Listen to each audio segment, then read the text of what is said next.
I don't like it, acting like you're frightened, talking drama about me, but I think you don't see how this is gonna end. I'll make a break for the other side, I'll leave your joy, yeah, hanging wide. I can leave with my head held high. Let's settle this for the very last time. Listen to the rumbles of vibrations, leave it to your door. Whisperings and promises, I don't know what you do it for. I gotta do something. I'm tired of feeling nothing. I can feel the rumble, rumble, rumble.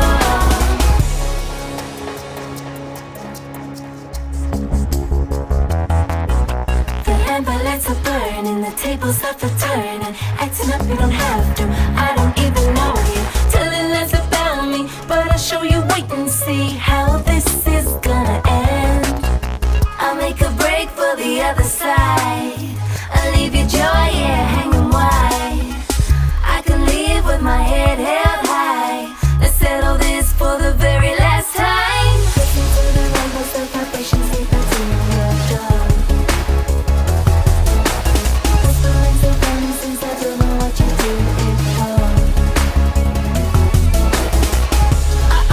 I gotta do something. I'm tired of feeling nothing. I can feel the rumble, rumble, rumble. Dun, dun, dun, da, da, da, dun, dun, dun, da, da, da, dun,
So we're now following the Salt Shakers hog here.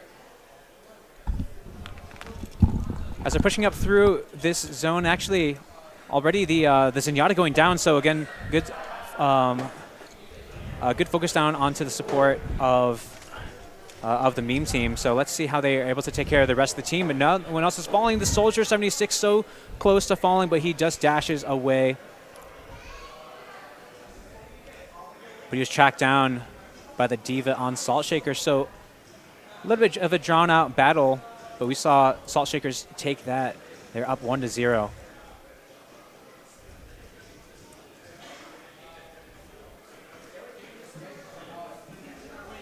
So many flavors in the world, and they choose to be salty. That's right. No, they're just bringing the salt. They're but the vessel through which salt can happen. You mean ranked? That's right. Yeah. Wow. Okay. And there we go. Okay. So look at this. We have a Winston coming through from the meme team, but does get grabbed right away as soon as he's able to be seen. But he's able to jump. He's got to retreat, but the rest of his team was kind of following up with him. So let's see if they're able to retreat back. And it looks like the hog there got singled out as Winston was jumping backwards. So let's see how he's able to handle the rest of this. An honor grenade is keeping him from being healed. But meanwhile, he's on the backside. He's able to take out the Ana. But it wasn't enough. As Salt Shakers take a 2-0 lead over the meme team. Yeah, despite managing to survive after letting that early kill go, they did manage to get trapped in the end, unfortunately. So let's see if that soldier can survive a little bit longer this time. As without that source of DPS, there's really not a lot that you can do with such a small number of players. That's right. Let's go ahead and follow this soldier here. Again, if you guys should see him. He's all decked out in his Soldier 76 leather jacket. It really is quite spectacular. Let's see how they take up position here. They do know that they're across the way, across map, and they do get first sight on the Diva. So just landing some damage down, but it gets canceled out from the defense matrix.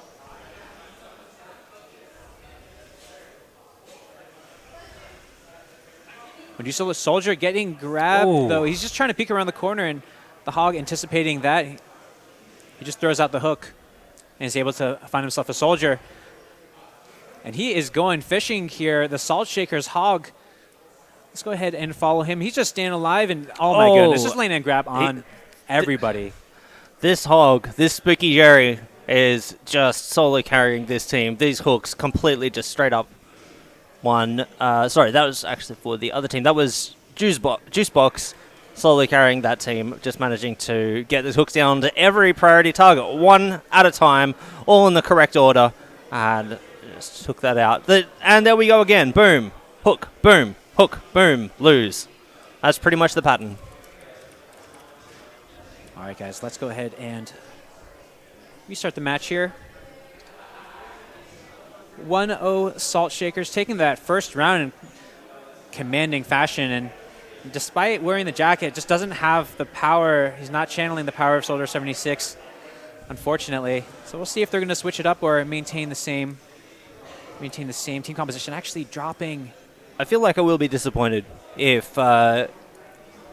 Frosty doesn't play nothing but Soldier 76 today. I mean, that's an impressive commitment to one-tricking, but I mean, well, yeah, you're right. We're yet to see the kind of carry me daddy that you would expect out of a Soldier.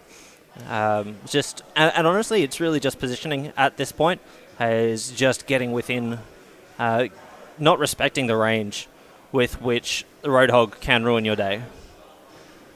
Yeah, that's right. It looks like actually Radmax's going to be switching off of this Soldier here, so I'm going to see. We do have a good grab coming in from the meme team and onto this monkey. So he's kind of running around. He's getting full access to the back line. He's able to take out the Ana as well, but now he's left all on his own. No healing is able, and his dash is down, so he's going to be chased down by this D.Va, trying to find an escape path, but only 10 health left to go. You've got to think this must be curtains for this monkey. That's right. So just trying to retreat, but almost like he's looking for a health pack, but he knows that there is very little chance that he can survive out of this. Again, on this map, the Eco Point Antarctica, no health packs.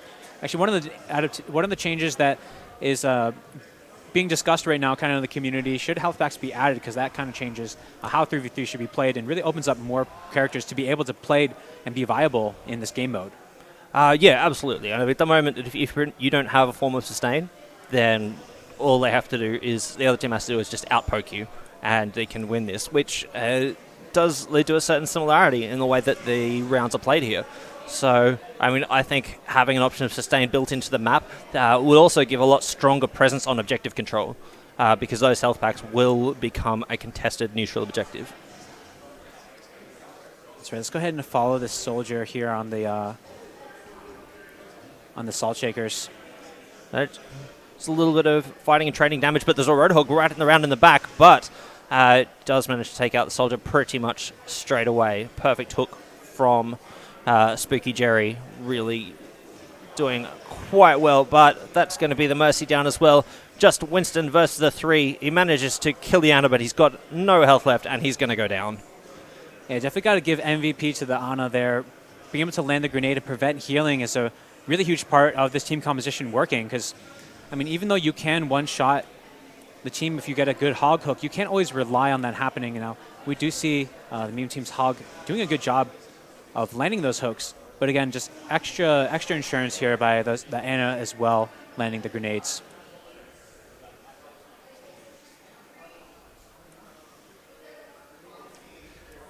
So actually, we haven't seen much Reaper here in the 3v3 format. It looks like, again, we're talking about should be switching team composition as you're going into a 2-0, you know, and it can be enough to throw off the team. So here comes the Reaper trying to single out the D.Va. But I mean, Reaper as well, like, you know, really, gets taken out quite quickly, doesn't even manage to get into shadow form and get out of there. But they trade one quickly for the other team. But this Soldier is going to be not long for this world. It is now. She's out of the mech. This is D.Va versus D.Va and Ana. Let's see how long this can last. She's out of the mech too. We're back on a foot. As long as Ana can stay alive, this is going to be a game going to the meme team, because they'll be able to keep the healing up. And yeah, it looks like the D.Va is just not even going to go down. So the meme team taking wins. That. Just like in real life. I mean, realistically, the Reaper is an unusual choice there, given that he usually gets a lot of his damage done by flanking, surprising, while the team's attention is focused elsewhere. But with only 3 players to really hold, 2 other players to hold that attention, and you're going to notice that Reaper is missing.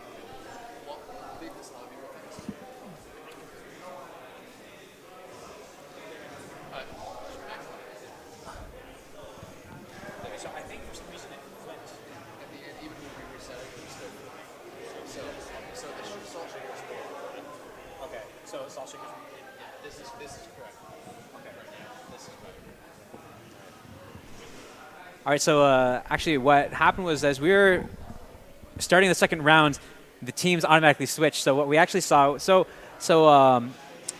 Radman 525 still played on the Soldier that entire time, but we were just, the teams are flipped. All right, so we're gonna be loading up into the next game. All right. So next game gonna be Team PAX versus Hanzo Please. Team PAX taking it all. They actually won our first tournament that we had back in December. So they got a bye to the second round, and they're going to be facing Hanzo Please, which had a really good showing against Sad Kids. They kicked off the tournament with that play. So we saw Team PAX having a lot of success with a tank DPS and the support, that typical composition and the meta that we saw. So I think we're going to be loading up into the next game. So we'll take a quick 3-minute break.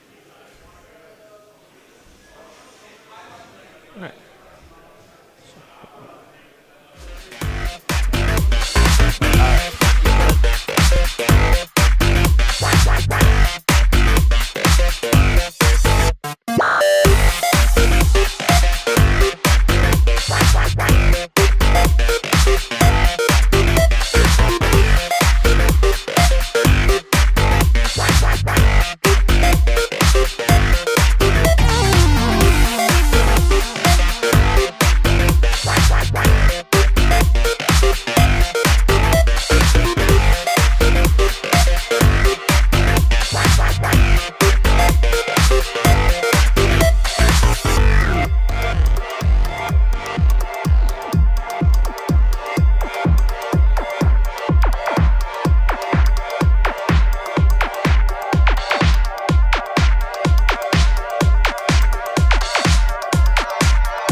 All right, guys, we're back in. Actually, you're going to see the face-off between Hanzhou, please, and Team Pax.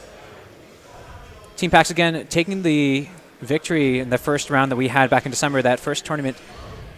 Let's go ahead and follow. Really good Hanzhou, group of please. players there on Team Pax. Very capable of coordinated play, as well as understanding how to iterate their composition against teams when it stops working. So really interesting to see what the last month has brought from them. You want to see if they continue with the same team composition that they had. We do see that actually already an adjustment from what they played before, replacing the Soldier with Azaria. So go ahead and follow. Actually, excuse me, no. On the side of Team Pax, they are running the same composition that they had before. So definitely something that they practiced a lot of. And given that the patch is the same patch we're running on, so looks like they're just going to bring the same recipe for success to try to take the victory again for this round. And then already, Team Pax coming out very strong, taking out, getting a quick double kill.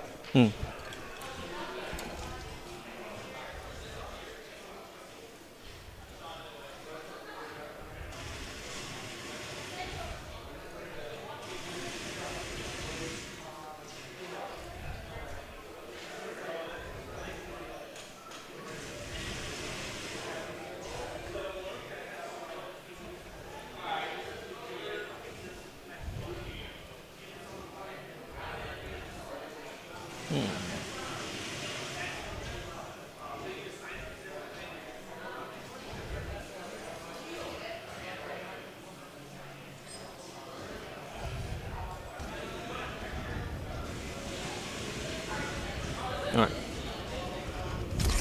There we go. Keep your heads down. So we're back. We saw Team Pax taking the first round. So again, running that same composition. Let's go ahead and follow the Hog here. Kind of sitting on the backside, expecting a flank from Hanzhou, please.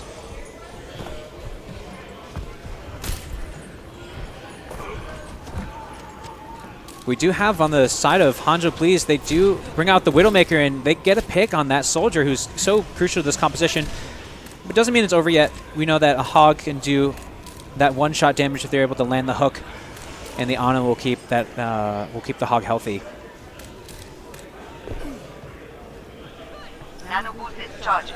So really just both teams kind of trying to locate a favorable position, and the one-shot kill with the Widowmaker straight down onto that Ana. The hook goes wide, so he's going to be retreating back now. 3v1, not a lot of hope, and there he goes down as expected, flanked by the Ana while pursued by Zarya.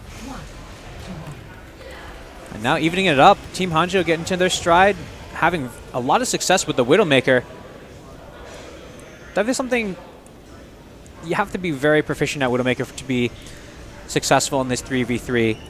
You need to be very confident that you can hit those critical headshots at any moment, especially in midair. I mean, the vertical mobility that you can get out of Widowmaker to be able to reposition quickly is absolutely key in this map. Being able to use your hook to get up, shoot, get down, back into cover. We'll see how that works out. And we do see here, actually, Team Pax bringing out a Widow of their own. So this is going to be a Widow v Widow match. I do like Hanzhou, please, their decision to bring in Azaria there, because one of the things, as you're a Widow, you're exposing yourself to being able to be flanked because you're focusing down the way. So if you're not able to, if the rest of your team doesn't see a flank coming from the opposite team, then you can get taken out very easily. So a bubble from Zarya can do a good job in protecting you. It looks like both teams sticking to the win condition, knowing that you got to keep distance, let the Widowmaker spend some time trying to get some shots in, because it just takes one shot to really change the game. Yeah, especially with Sniper Mom. Oh, and there it goes. There's the one shot that takes out that Widowmaker. So you've still got Ana on the size of Hanzhou, please, to be able to do some long-range damage, but nowhere near what the Widowmaker would have been putting down. Yeah, that's right. Yeah, the Widowmaker from Hanzhou, please, trying to get into a good position, and Team Pax's Widowmaker doing a better job of being patient and was able to call it out. So wonder if that was actually a call out from the rest of his team. Meanwhile, the rest of Team Pax is going around for the flank. So again, this Ana and Hog combination, just a very good at keeping alive here. On a grenade landing onto the Zarya. And now they really kind of get back into the corner.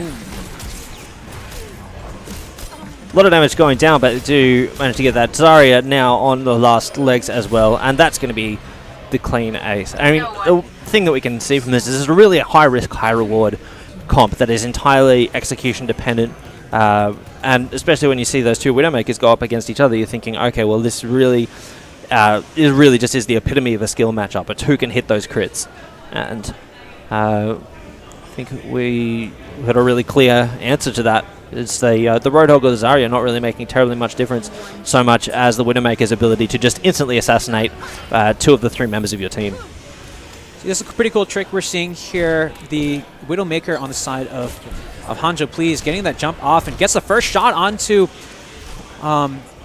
Team Pax's Widowmaker, so she has to run back and is going to get healed up by the Ana.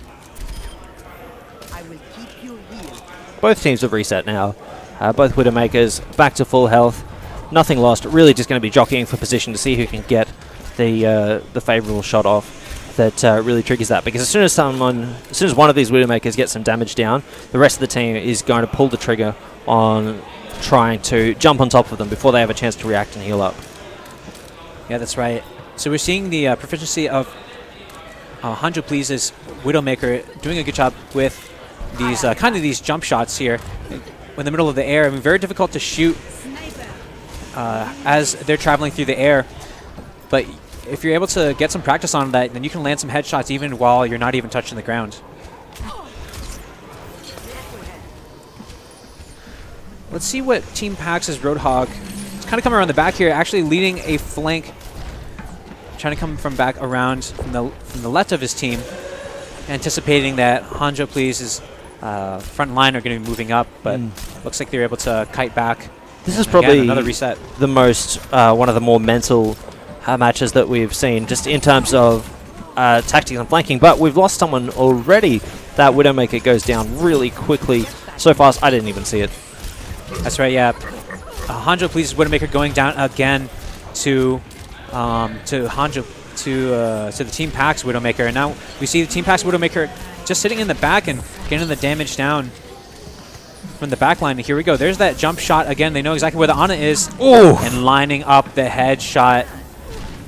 That is a scary thing to watch. And there you go. Just gifting the kill over to Team Pax. Wow. Just interesting. I mean, Hanjo Please had no idea that Team Pax's Widowmaker was that good, but got wiped out the last 2 rounds there, just in a 1v1 situation. So check out the play of the game. Coming out from the Soldier on Team Pax. This is that first round, just coming out swinging. And just really playing it simply, just straightforward. He shot the other guy. That's right. Managed to not get focused while putting out DPS of his own. Just simple, solid fundamentals. All right, so we're gonna swap teams here across, so we can make sure our overlays stay correct.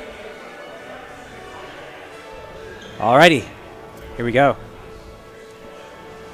It is Team Pax up 1-0 on the series.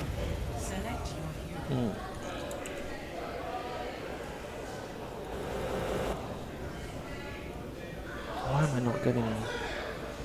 Oh. Let's see how the team compositions now.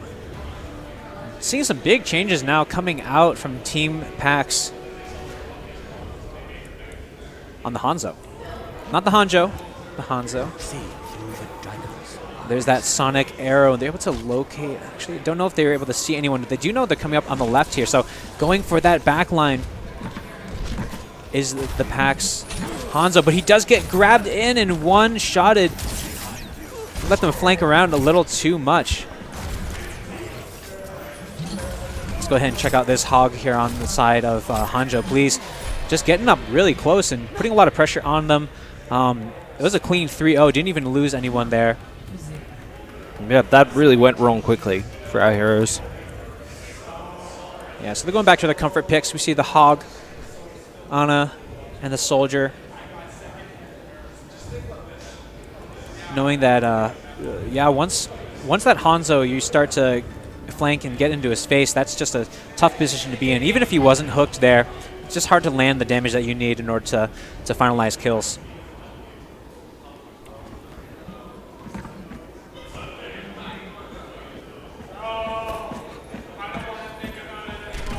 Here we go. So watching the Soldier has a good idea of exactly where the other team is going. Now they see the Zarya as well. Got to watch out for the hook, though.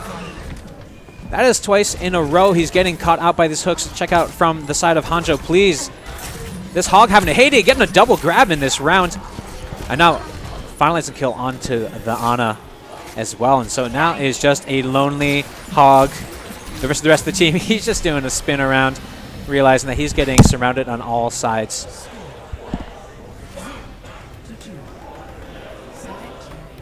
And that is tough. We still have the little shotgun here from Hog.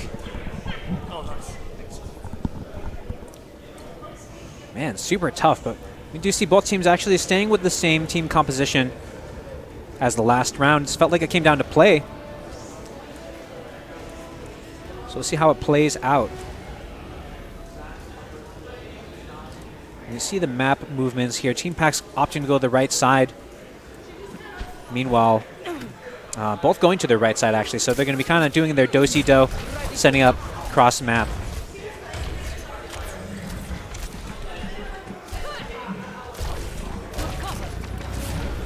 Zarya getting some good charge up to 22 energy. And now these cooldowns are coming right back out. And so Hanjo Police chasing out Team Pax into a corner. And they do miss the hook, so if Hanjo Police can keep up the pressure, they'll be able to finalize these kills. And that is a good grab by the side of Hanjo Police, but he does go down. Now it is just up to the Ana. This 1v2 situation, able to land the sleep dart onto the Zarya, so now it's almost a 1v1 until she wakes up right there. See if she uses the grenade on herself or on the enemy. Yeah, she does opt to do that. Sleep dart landing from the Ana, and there you go.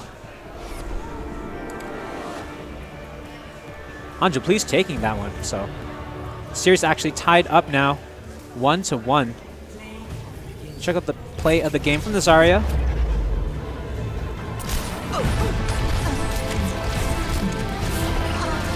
Okay, so we do see on Hanjo, please, kind of looping around. So this is the one where, again, you want to stay in a position where you can use your bubbles so you're taking damage, but then at the same time you have to be aware of where the team is behind you, and it looks like they're able to do so.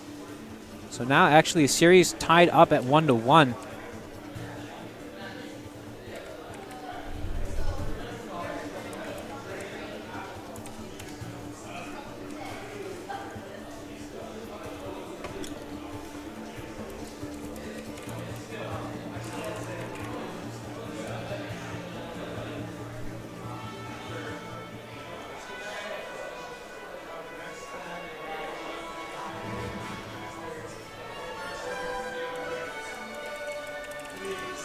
Just checking this out as the game automatically swaps the team on us between.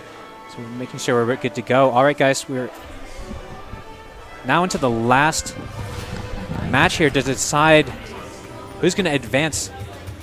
Hanjo, please, or Team Pax. Again, we're on the winner side of the bracket. We're going to see how this plays out. Again, Team Pax on that red side. Hanjo, please, on the blue.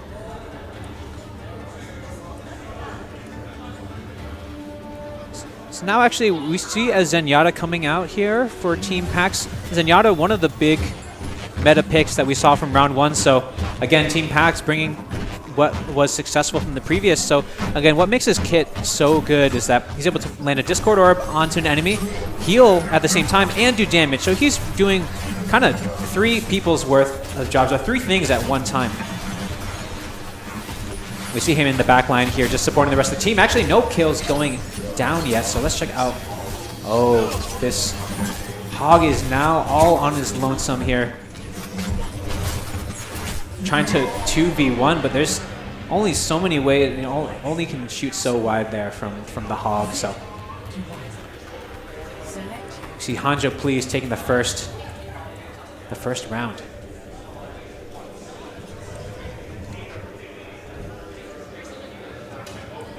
some good play coming out of the, again, that Zenyatta looks like just wasn't able to be effective enough to take that win. So they instantly switch off of it now.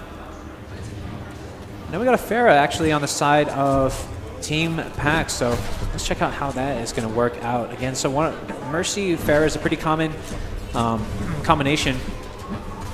See if she's able to land the damage. He is able to get some good rockets off.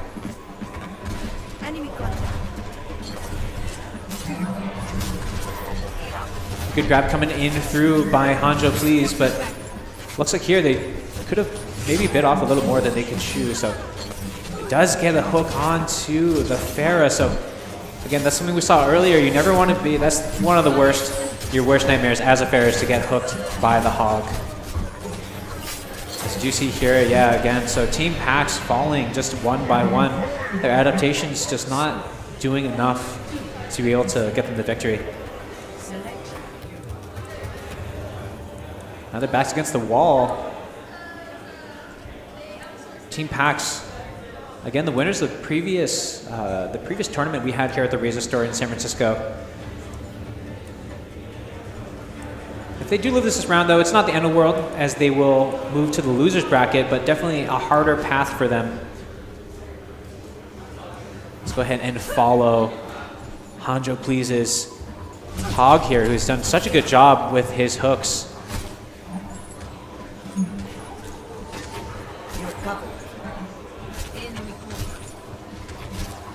We're kind of setting it a little bit further away, trying to get in, and they do grab the hog first, and now he drops in from the rest of the team going around the corner. And there we go. So hook first. If you hook first, then looks like they died in that situation. Both hogs down on both teams, actually. So a lot more of a skill matchup now.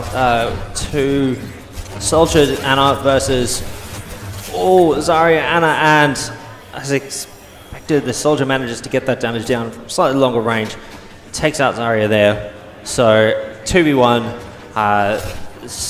Anna's definitely got a work cut out for her if she intends to survive this. But this Soldier from Team Pax is kind of overextending here. Don't know if actually the Ana has a clear view. Actually, kind of interesting. The Soldier pursuing really hard, driving the Ana back, and Ana on Team Pax was able to take her out, just line up a good shot. Yeah, nice clever girl moment there, pushing her into exactly the right space for the teammate to come back and clean up.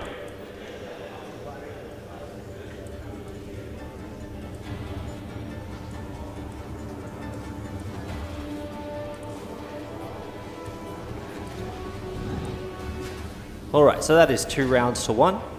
Trying to get, this could be... It could be the last game for Team Pax. But they were down 2-0 in the last round, and took that last round that we just saw, and already up to 40 charge. Actually, that's the maximum you can get off of one bubble. So this Zarya, if they're able to stay in the fray and keep that charge up, may change the game in terms of the damage. Again, there you go and see that energy just below the cursor. But she does get grabbed while her shield is down. Luckily, sleep dart is landed by the Ana. Survives with 6 hit points. That is very tight survival.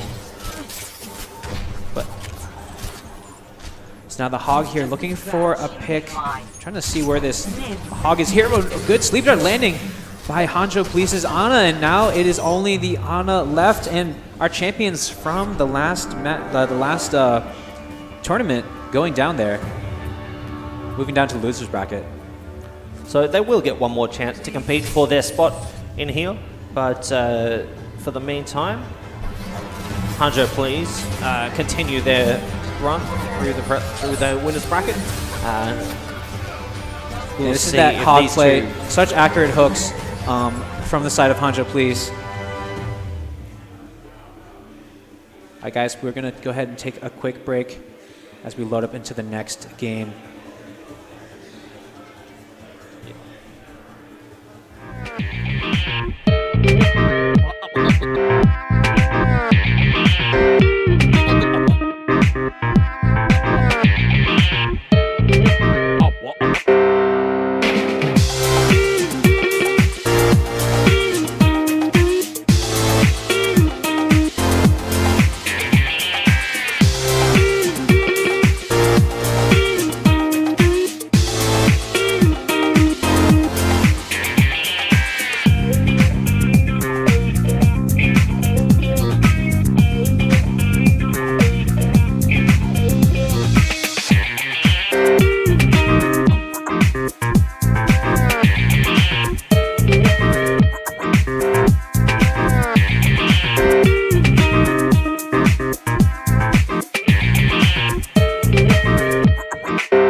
whining, acting like you're frightening, talking drama about me, but I think you don't see how this is gonna end.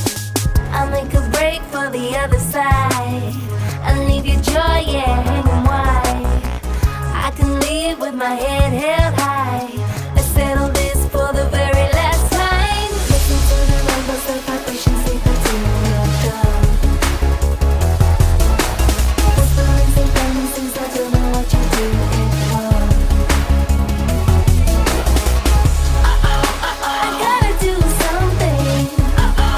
I'm tired of feeling nothing. I can feel the rumble, rumble, rumble.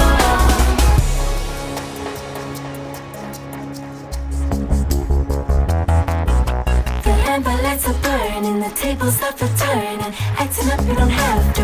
I don't even know you. Telling lies about me, but I'll show you. Wait and see how this is gonna end. I'll make a break for the other side. I'll leave your joy, yeah, hanging wide. I can leave with my head held high. Let's settle this for the very last time. Listen to the rumbles, the vibrations, they continue your done. Whisperings and promises, I don't know what you do it for. I gotta do something. I'm tired of feeling nothing. I can feel the rumble, rumble, rumble. Dun, dun, dun, da, da, da, dun, dun, dun, da, da, da, da, dun, dun, dun,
All right, guys, we are back here. Again, continuing on that winner's bracket. Dead Doggos versus Salt Shakers now. Actually, Let's take a look back at that. Yeah, we do. Still on the winner's side. So we saw in the previous. We can go now? Okay. We'll go ahead and launch in the game. Previously, we saw Dead Doggos win against Team Win in the ultimate ironic matchup. And Salt Shakers taking out the meme team earlier. So taking out that soldier, that guy with that pretty sweet jacket. So again, still in the winner's time. Actually, both of them taking the matches 2-0. So we're definitely going to be seeing some higher level play here, especially as the teams have also started warming up as well.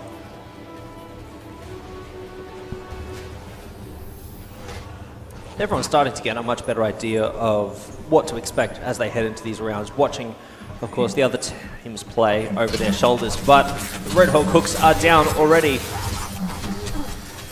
As expected, first hook dies, Ana is down, and the soldier will not be long for this world. It is now 2v1 with barely any health, but he is just hanging on with this sustain. Unfortunately, not enough. It's so interesting how that has been working out, because there's so many factors that happen into when you get hooked first. You know, what is the kind of damage that you're going to take? And again, we see it play out there. Hooking first was not the way to go there, as Salt Shakers went down very quickly, the hog there. So let's see how they decide to change up their play here. Let's go ahead and follow. Actually, let's take a look at the soldier here on the side of Salt Shakers as he moves up to the upper right side. So Dead Doggos taking their position on the right side as well. So again, the do-si-do as they're looping around, and now Dead Doggos kind of in a corner here, but actually they're kind of just swapping sides. Yeah, they're not... Soul Shaker's not necessarily gripping up, so it's just trying to split their vision, keep it focused on this soldier as he soaks up damage, while the rest of his team tries to come around for an appropriate flank. Roadhog now started to close into them. Zarya approaching with the shield on, but the skirmish has broken out around this corner. This positioning is going to end poorly for one of these teams as the focus is really going everywhere. But everyone escapes with their lives as they manage to sustain through the pain, and the skirmishing continues. It looks like Salt Shaker's getting pulled in there early, or trying to land those pulls early. Dead Doggos really weathering the storm. Let's take a look. They were kind of on the back foot there, and now are kind of swapping to the offensive, but who just got grabbed there? That was the Ana on the Dead Doggo side already. The soldier with the ultimate, this aimbot running up to try to get some good position on. And it's going to be laying down the damage. Just my ultimate is charged. Add one tiny bit of health left, and there it goes. Honestly, we don't manage to see too many ultimates actually charged in this game mode. Yeah, that's right. Soldier, one of the few heroes that can actually do enough sustained damage at range without taking the appropriate damage to charge their ult fully.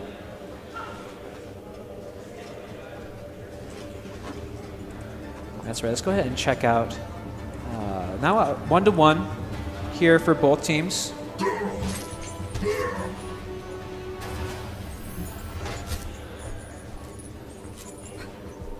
Dead Doggos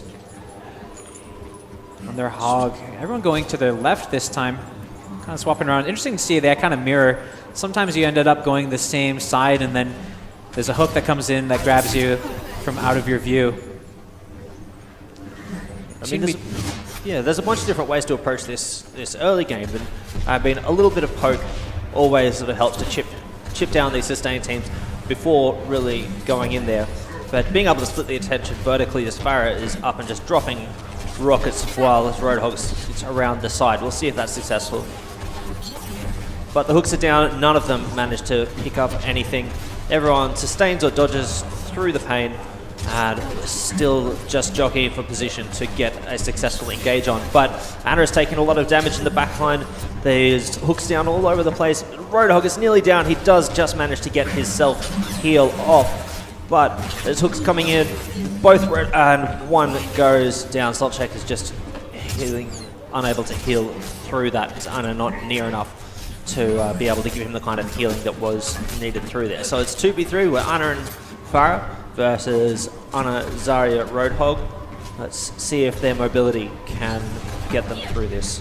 Yeah, that was so unfortunate. You see actually in the upper right-hand side, the Salt Shaker's Hog had an ultimate charge, so he kind of just ran in the Pharah while the Pharah was doing damage from the outside. There was really no need for the Hog to go that aggressive, and now we're seeing them having the punishment for it, but now Missile Barrage is ready to go. Where does he decide to let this loose?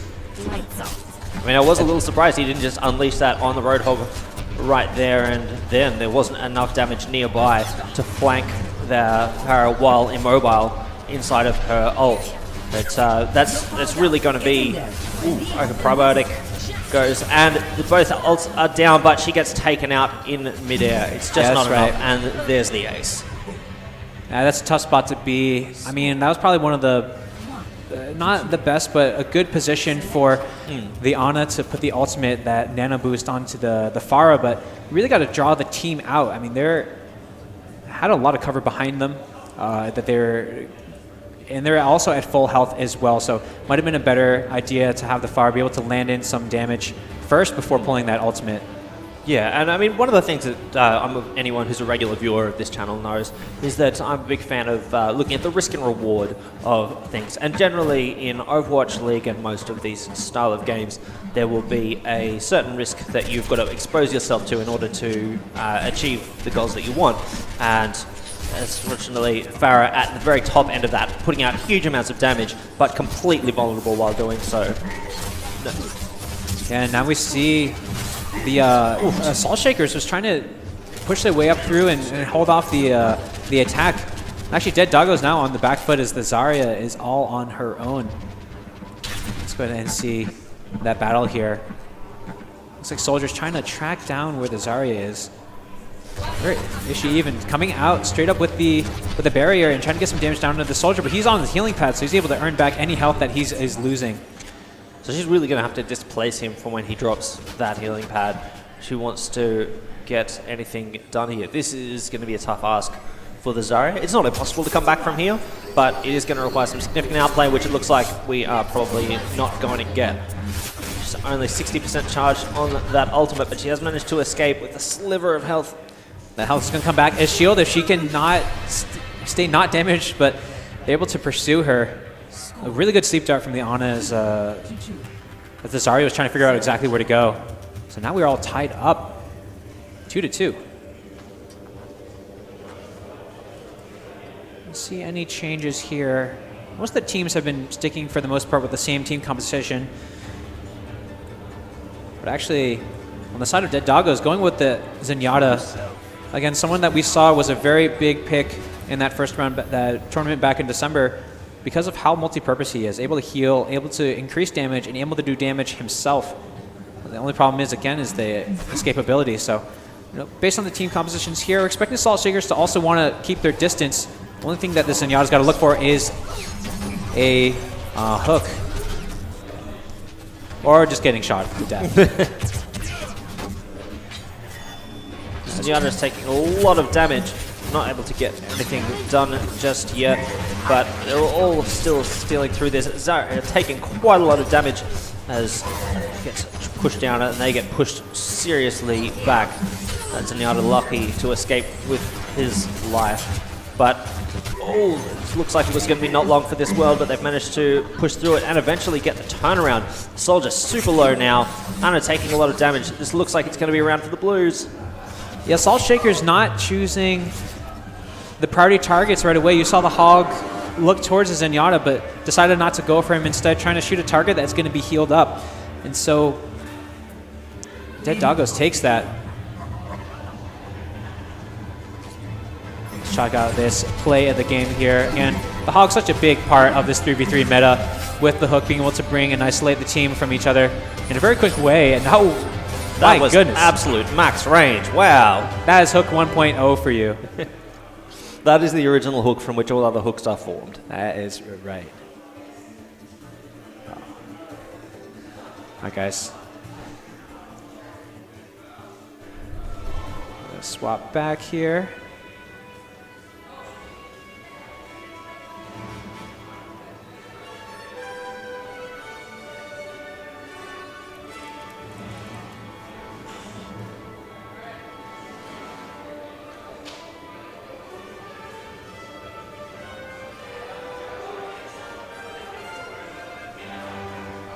Okay, looks like we are good to go. We're going to go into the second part of the game. Dead Doggo's winning that last match, I believe. So Dead Doggo's up 1-0.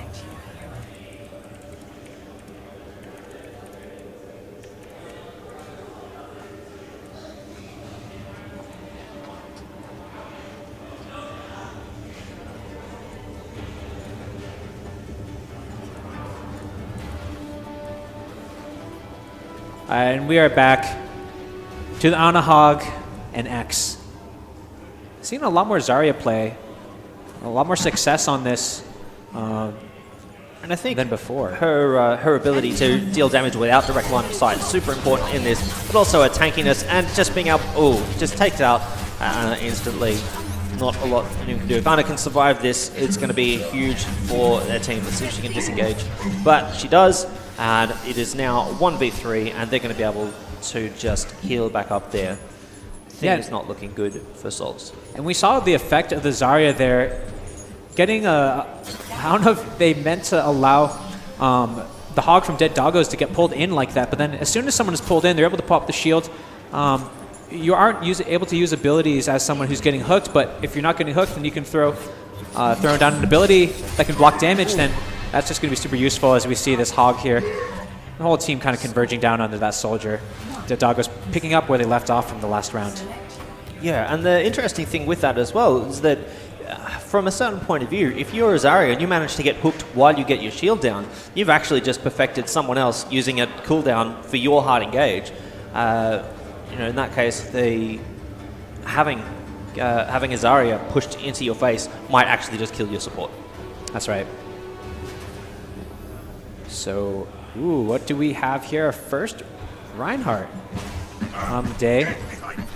Salt Shaker saying, you know what, we're tired of getting hooked. Let's just put up a big shield. And they do actually hook through their own shield, so he's going to hold up his shield and allow the rest of the team to get isolated. And it's super effective. That is 2 for 0 straight away. And the clean ace. I think we've found a counter to this Roadhog meta. Wow. That was brutal. Yeah, I mean, I have to take a second to even process what happened, but what we saw, we're following the following the Reinhardt, and the Roadhog passed through the shield from the side of Salt Shaker. So now whoever was pulled gets isolated from the rest of the team, and they got to run by the Reinhardt shield. Meanwhile, he can just put a shield down and start swinging away and lay down the damage. So they're going to continue with that. See if they can get another victory. Let's go ahead and watch. You know, last time we were able to see the perspective, but we're likely going to see they're putting up the shield again, allowing. Nope. Yeah, here comes the shield. And now trying to pull someone past behind the Reinhardt shield into an honest sleep dart, something like that. Yeah, which really just prevents the rest of the team's ability to jump on the Hog that hooks them. So just kind of jogging position. The team is a lot less willing to kind of make that disengage now that they know how badly it can go for them. A lot more careful this time, just poking at long range, even with the sleep dart. Really landing a quite long range there. Well played.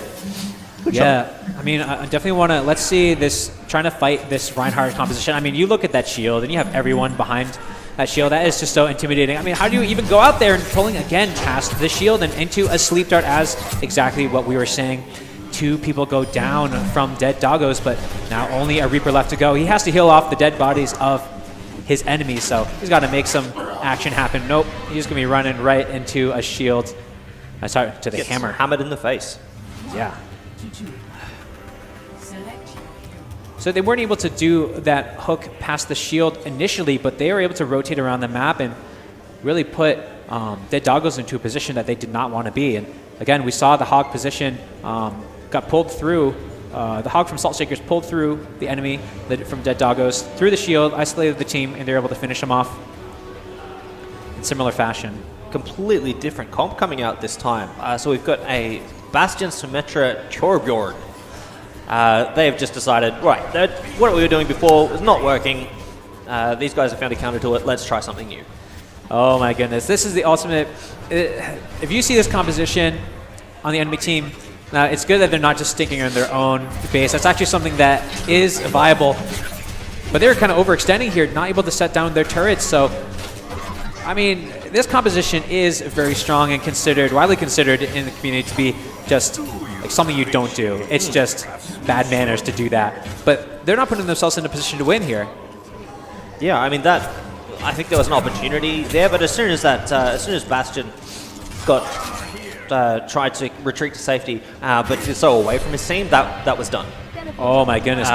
Was not able to catch that. But meanwhile, Symmetra getting up close. That is so hard to fight against. When you're just trying to 1v1 a Symmetra,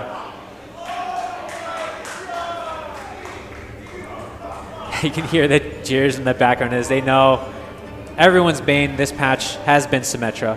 I mean, her range is now her damage was not increased, but her range was, and has she charges that up. You know, the longer duration she can keep that on you, the more damage it does. So effectively, the damage was boosted there.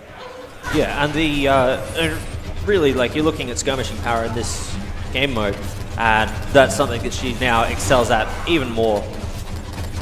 Especially with so many choke points to bait people through, being able to come through to the other side of those turrets. And the charge is in there from Reinhardt. There's hammers going left, right, and center, and no one is down yet. Shields and heals going off. Oh no, he ultimates right as the shield is up, but it looks like it doesn't matter. No, he does go down there. Let's go ahead and check out from the side of Dead Doggos. He was so trigger happy with the ultimate. Maybe he felt like he was going to go down. So he wanted to put his ultimate down. Just, yeah, make sure to at least get something rather than nothing. But, wow. Well played. All right. What a rapid end to that series. Now Dead Doggo's taking it 2-0 in overall in the matchup. So let's check out the play of the game coming through from Salt Shakers, actually. So even though they're on the losing side, you can earn play of the game. Again, this is on the first time that they brought out, actually the second time they brought out the Reinhardt. They were able to finish the game in similar fashion. So this is good. Now we're looking at more of a rock, paper, scissors. We know that there are successful counters to the way that people are using Roadhog. And off the back of that, the counter to the counter of Bastion, Torbjorn, Symmetra being able to just get a lot of damage down whilst healing up and just generally being annoying and frustrating. Unsurprisingly, the Bastion almost is kind of a bait in that, because everyone's thinking, all right, Bastion's going to be doing a lot of DPS, we need to just jump on him. Meanwhile, right. Symmetra and Torbjorn are actually just ruining you from the side. That's right. Yeah.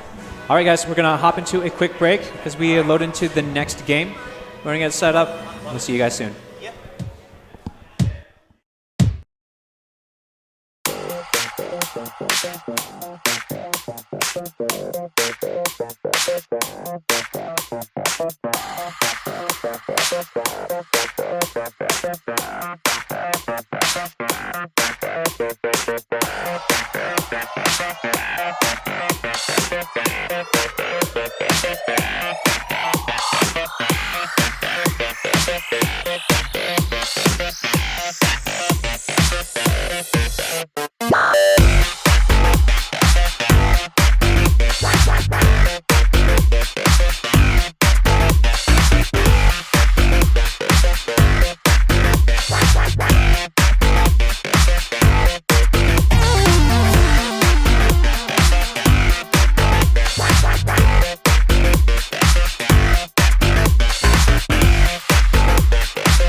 All right, we're getting back into our custom lobby for our semi-finals of the winners bracket, Dead Doggos versus 100 Please.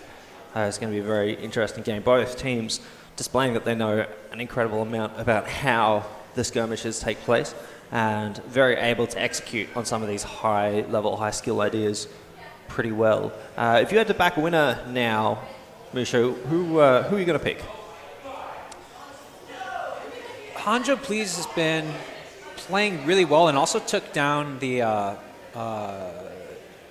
reigning champions from the last round. So if I had to call it now, it would probably be Hanjo Please. Now, Dead Doggos kind of has been going back and forth, but within the matches, but they've actually gone 2-0 in terms of the overall match. So their sub matches have gone kind of back and forth. But they do come through with the goods in the end. So, okay.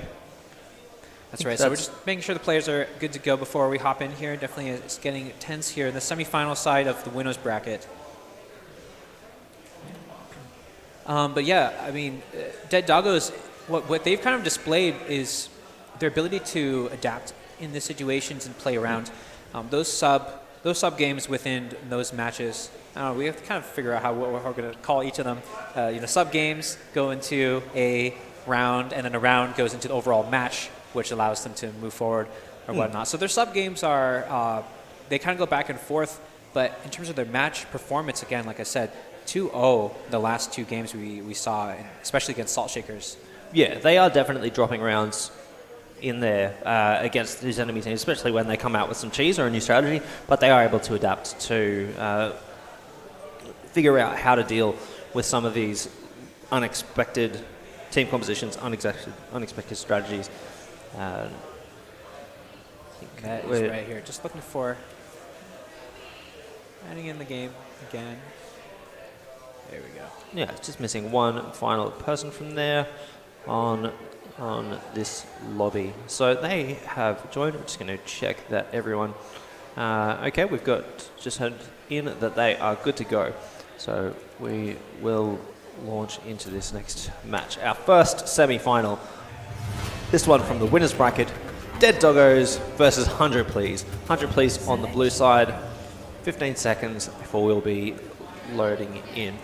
And some pretty usual team comps. I think, earlier in the standard, they're just going to go for the standard, go for what works, and just trying to feel each other out at this stage. And I've seen them both looking over each other's shoulders while they've been playing their initial rounds. So it'll be interesting to see how much that over-shoulder research actually turns up in terms of performance in-game. 100 Please coming out with the Farah Ana as well as the Zarya. So, I mean, Zarya can be really strong here, but that kind of necessitates they're expecting the Farah to get pulled in. So, I mean, it could be good insurance, but I don't know if it's really the best team composition in order to have a clear game plan. I mean, it's more of a reactive kind of game plan. Meanwhile, yeah, we see that Farah getting grabbed, but now the Ana is surviving with 9 health, has to go find the rest of the team and wait for the cooldown of the grenade to go down.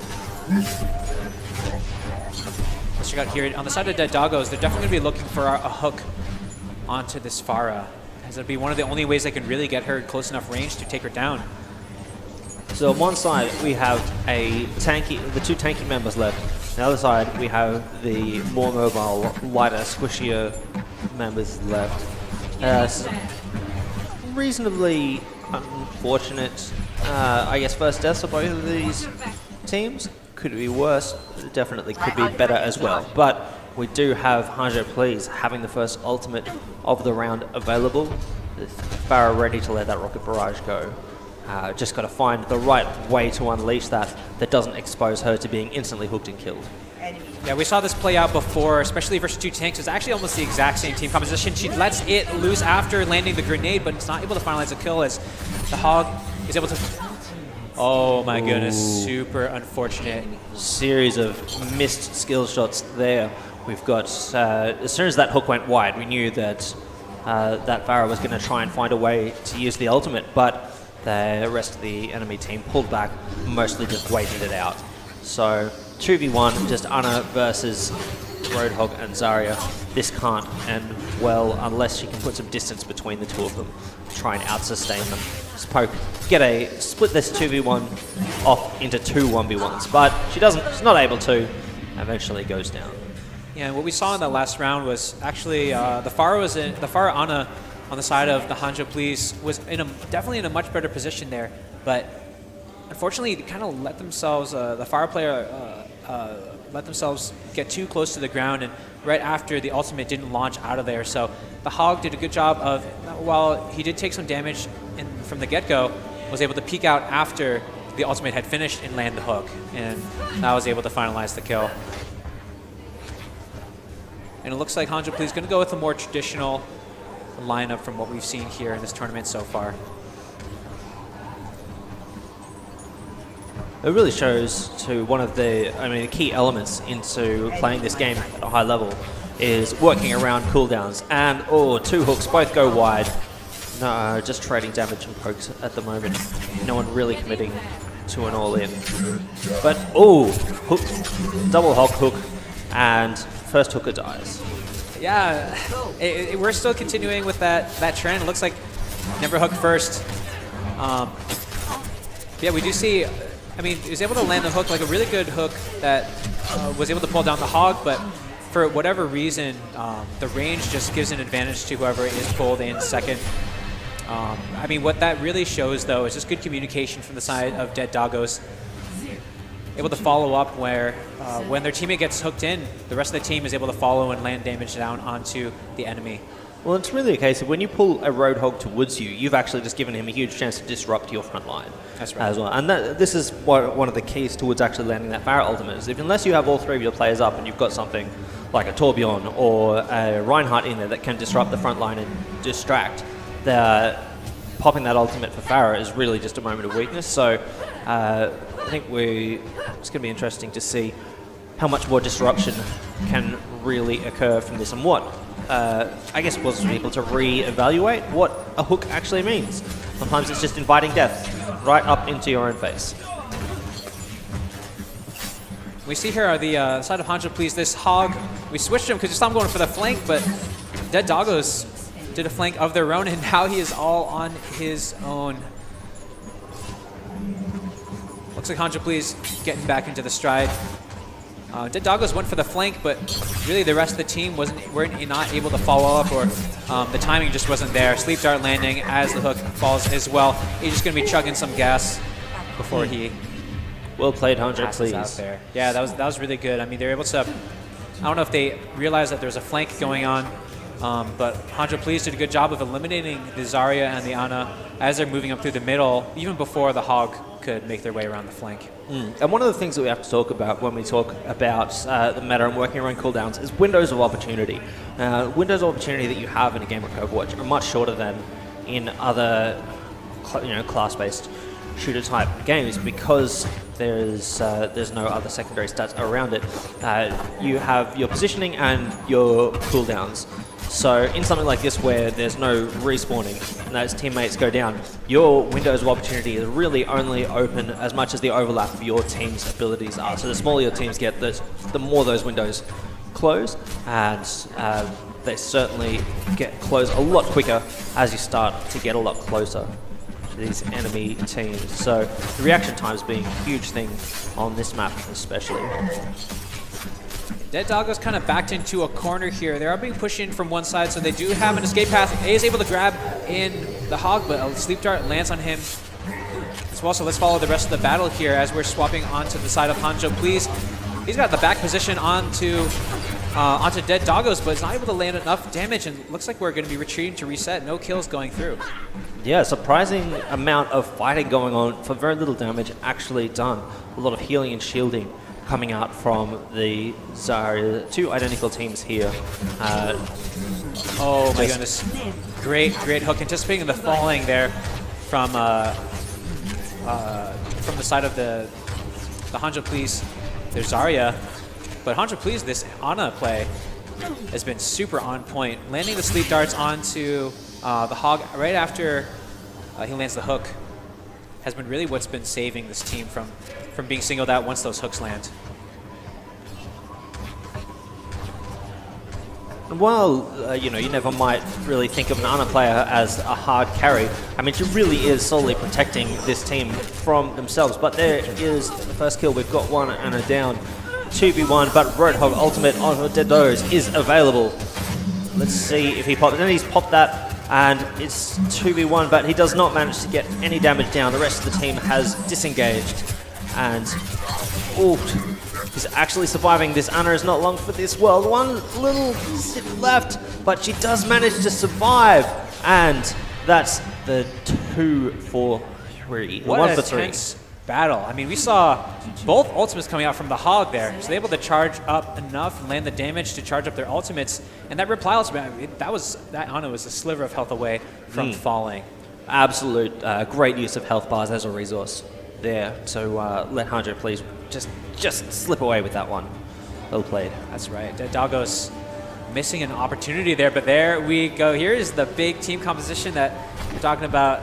So it looks like they're going to try again. So the big thing about this is they're all turret characters, right? One is actually the turret, and the other people set up turrets. So they're running under a very unconventional position and drawing them out. So let's actually check out where the Torbjorn is setting up his turret. It does get taken out, but maybe if they're dropping down, you see. Oh, yeah. Let's go ahead and go back to the Bastion here. So they've got one already. yeah, you want to manipulate, as this team composition, you want to manipulate the position of the enemy team, draw them into positions that they're not going to be comfortable with. And that is just the damage that you're expecting from a Bastion who has time to set up, and dead doggos. Yeah, that was actually really just amazing use of those turrets by giving the Bastion the opportunity to set up in the right place and then using the other two members to effectively, as four, to force them into a place where they move to escape and find themselves just being free hit by a full health Bastion. Not really a lot they can do. Very well played there. Good use of iteration and innovation in how they wanted to run that team comp. So, dead doggos. Getting work done. Yeah, I mean, again, switching to that completely turret lineup, that can go really well or really poorly. So I'm just going to confirm with the team here. So that was dead doggos, taking it 1-0.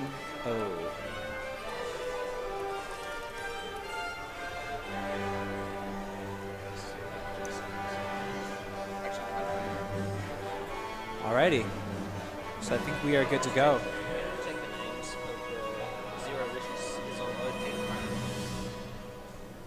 Oh. Yeah, you're right. Okay. In the overlay? Oh, yeah, it's on the Overwatch.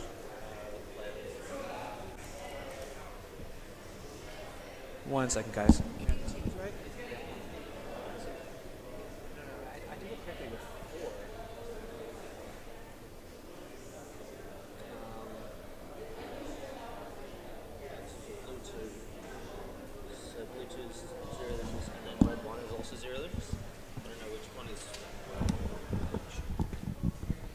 Alright, guys, one quick second.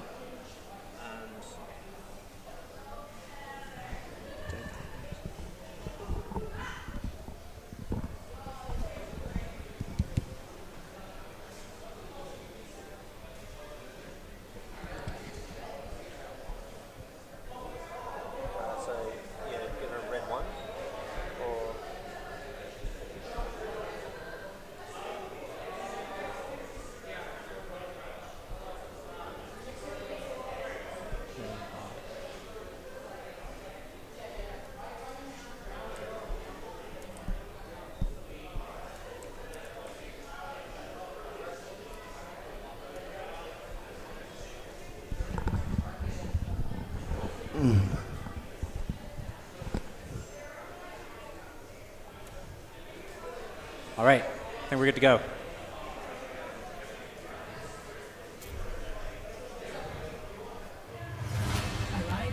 All right, guys, so Dead Doggo's taking that first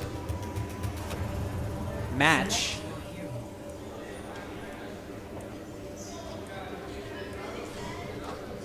Check out team compositions now. We saw a blip over Reinhardt. We saw that have good success in the previous series. It looks like Dead Doggo's going back to this traditional Hog Zarya, and actually both sides. Hog Zarya Ana seems to be the flavor of the day for this tournament. Let's go ahead and watch the Hog on Hanjo Please's side. It is definitely one of the more safe compositions. There's not a lot of things that will absolutely just 100% ruin its day. It's very execution dependent, so. Yeah, especially as you see in the 3v3s, a lot of the deaths are coming through off of hooks, one way or another. So having that bubble from the Zarya will be able to negate a lot of that damage, and it's allowed these fights to turn in ways that we didn't expect, and namely, these fights just go on for longer, right? They go in for a big engage, but that shield is taking so much of the damage that they're able to extend the fights. Let's go ahead and switch over to the red side. Dead Doggos, there's a max range hook, but just 5 with yeah, tiniest bit of health, but does get taken out when the rest of the team collapses. The fight is still going. The Hog is down as well. Only a shred of health left from the Ana on Dead Doggos. But, oh, and that's going to be it. Dead Doggos take it out. My goodness. I mean, we saw the effect there. Zarya should have gotten one shot at off of that hook, but popping the bubble was able to extend the battle. But unfortunately, Hanjo Please's the Hog was running around the side trying to get a flank again, so getting caught out while the rest of the team gets engaged on. So Dead Doggo showing really good map awareness and just awareness of where the enemy team is. All right, so we can see a little bit of variation in the comp this time. We're going back to Zenyatta, Pharah, and Zarya, while Dead Doggos stick to the tried and true formula. So we'll see how this works out for them. Honestly, like 100 Please got some very good players. There's a lot of good aim here as well, and see how this is to work out, because these rockets are hitting, but Dead Doggo is just managing to sustain through that and not really getting a terrible amount done. Meanwhile, 100 Please actually able to poke out this Ana, but she's just healing up. Staying. Hook goes wide. Nothing to report so far. There's Pharah doing Pharah things, flying around, but she's too low and gets hooked, bounces herself to safety, gets a little bit of shot of health there from Sniper Mom, and everything is all good, but she does actually manage to get the kill down onto the enemy Ana. Dead Doggos losing their supports straight up. Yeah, both supports actually going down here. It looks like what the Pharah was doing was kind of useless, shooting onto the tanks, but she was able to land the damage, and here we go. That is what you want to do as the Pharah. I mean, she was able to charge up her ultimate to get to the point where she could just dump damage down, and Dead Dog was really getting pushed out of position and separated from each other. So, I mean, again, this is the composition playing to their favor. Let's go ahead and follow Inferno guy here on the Dead Doggos. What is he going to do to fix the situation? He got a good one shot. Yeah, I mean, their team has lived and died on the fact that he can hit those max range hooks from an unexpected place. So as soon as they lose track of him, that's when his window of opportunity comes back up again. But Zarya gets the shield back down onto herself, but he's got the hook available, and the ultimate pops up and is able to take out. No, she escapes with a sliver of health and gets taken down as the enemy Pharah jumps all over him. That is 1-all Dead Doggos, 100 Please. So yeah, 100 Please having great success with that Pharah. Again, charging the ultimate against dumping damage down onto the tanks. But they decide not to stay with it. Maybe they're trying to bait Dead Doggos into thinking that there's going to be a Pharah, but they do switch back to the Hog. So put the Zenyatta on the other team. This time Dead Doggos picking that up. No team really seeing a lot of success with that today, but still keeping that Zarya Roadhog that they have gotten a lot done with. So we'll see how that works out. Just kind of jockeying for position, trying to bait out hooks and damage from the other team. The jumping hook shot doesn't connect, and nothing really getting done. Just the mid-range pokes coming down from everyone. Healing pretty much just negating all of that. So just trying to reposition and find the appropriate place to start the right fight. But the hook's down onto Zarya. She doesn't manage to get a bubble off, but is disengaging. But secondary hook down onto the other Roadhog. He's healing up through it, but we still have no deaths. These extended fights between sustained tanks are not getting a whole lot of work done, but looking a whole lot of fun. Just chugging those VBs. And, oh, he's got the flank down, managing to disrupt this area on the back line, but is super low on health, drinking mid-fight. It may not look like it, but Zenyatta playing a huge part in keeping Dead Doggos alive. I mean, that orb is making its way around and allows him to charge up this ultimate, and the Nano Boost onto the Zarya in combination with the Hog ultimate allows him to get the damage down. And now only it is an ulting Zenyatta against 3 people. Backed into the corners, not able. And that lasts about as long as you might expect.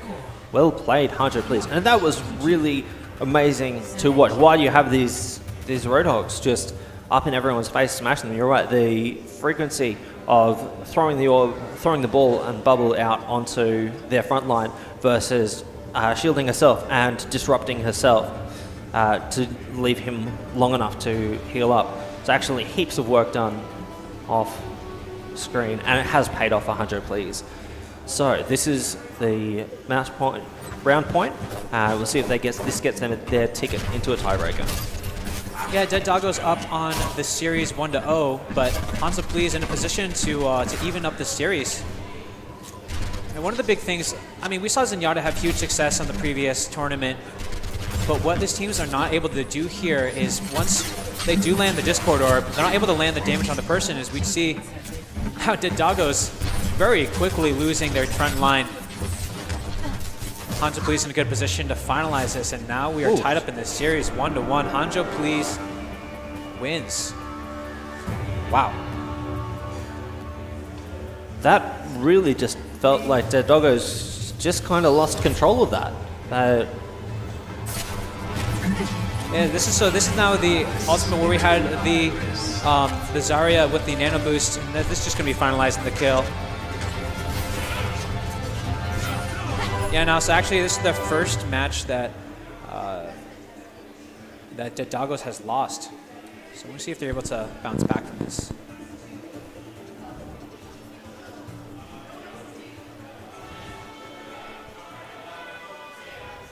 We'll swap back here.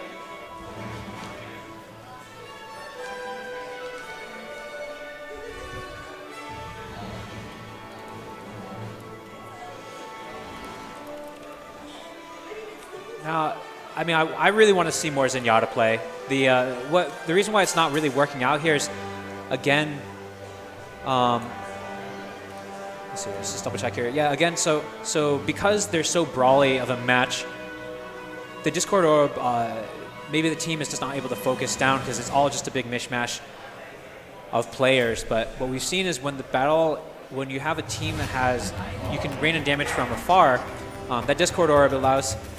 Is the call out, and then it allows enough time for the team to be able to see exactly where, which person is being called out and where to focus the damage. So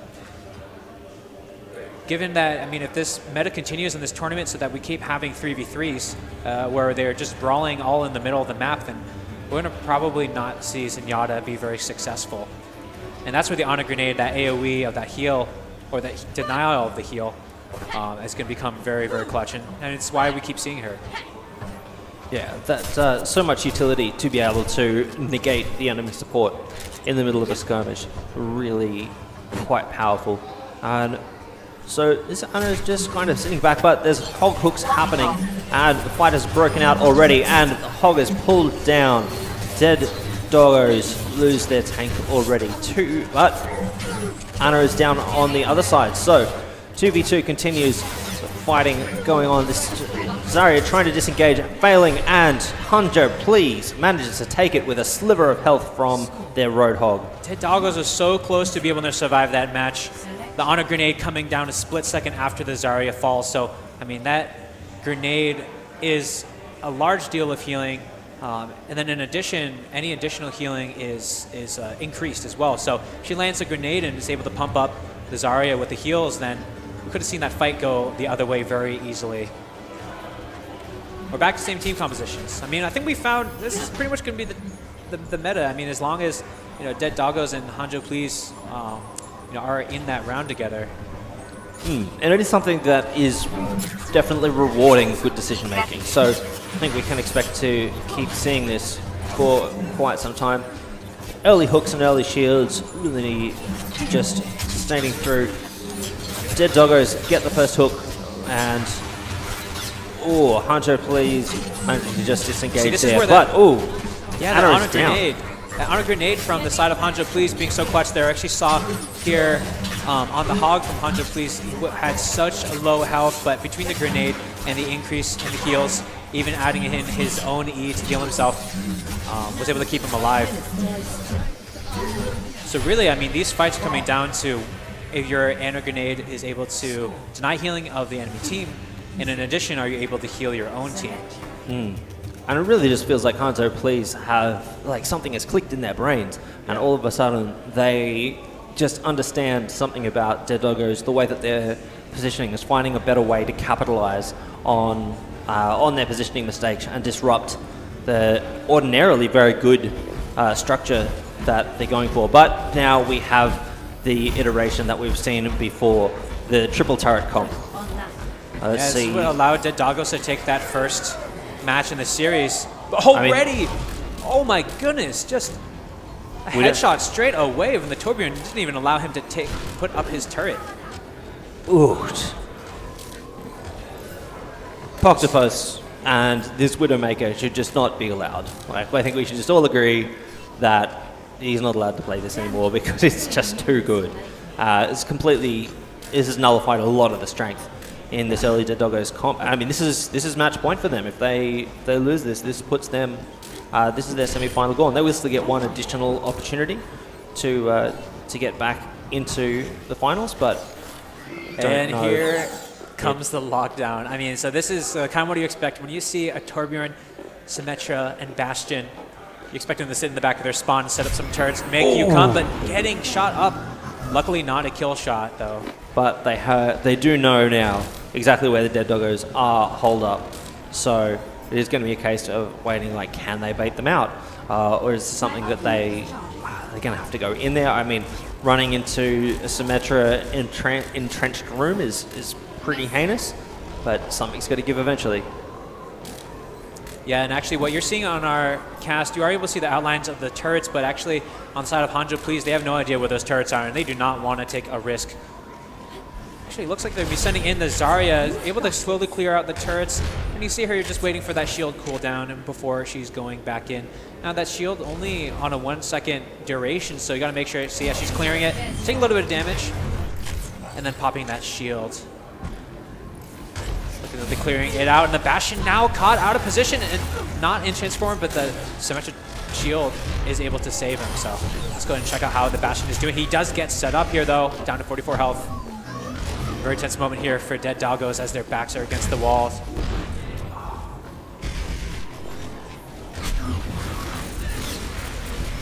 Ooh. Oh my goodness. And Almost had a chance there for a second as he managed to set up, get into his turret form, and get a pick off. But Zarya was able to come in and completely disrupt him before they were able to get anything done. That is Hanjo Please 3-0 and moving on to the finals to face the rest of the losers bracket.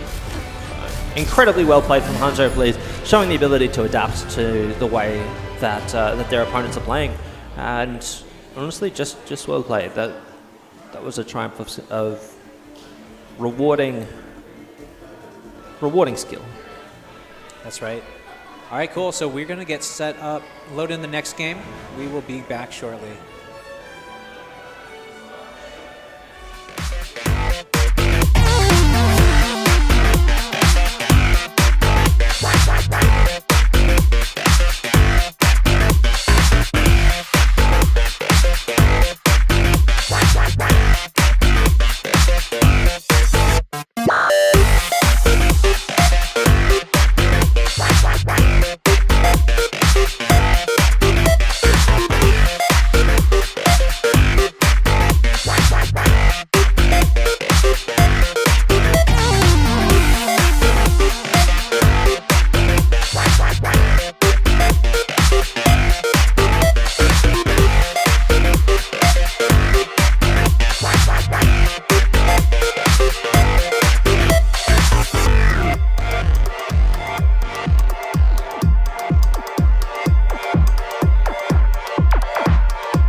All right, and welcome back to what we have now is where we're heading into the losers bracket this time. That's right. We've just finished the first of our winners bracket semi-final with Hanjo Please managing to take out what was fast becoming the favourites, Dead Doggos. Personally, I'm not a huge fan of dogs dying, so kind of pleased about that. Haha, Hanjo pleased. I get it. So heading into the losers bracket, we are looking at, what is it, Meme Team? Yeah, the Meme Team and versus Team Win. So, again, Meme Team with Radmax 525, that soldier. Man. Oh, yes. Our amazing soldier friend. We need to get him on here in the future. What a monster. All right, and I think we're going to be good to go to load up the game, so we can go ahead get that started. All right, guys, so we have Team Win on the blue side and the Meme Team on the red side. So we saw, yeah, there you go. There is that. We do have a soldier now actually on the side of Team Win as well. So definitely are expecting, looks like, yeah, Meme Team bring in here the Pharmacy as well as Pharmacy plus the Hog. All right, our overlays are a little bit mixed up here, but we'll fix it on the swap here. So actually, again, the soldier that we're following here is actually on the meme team side.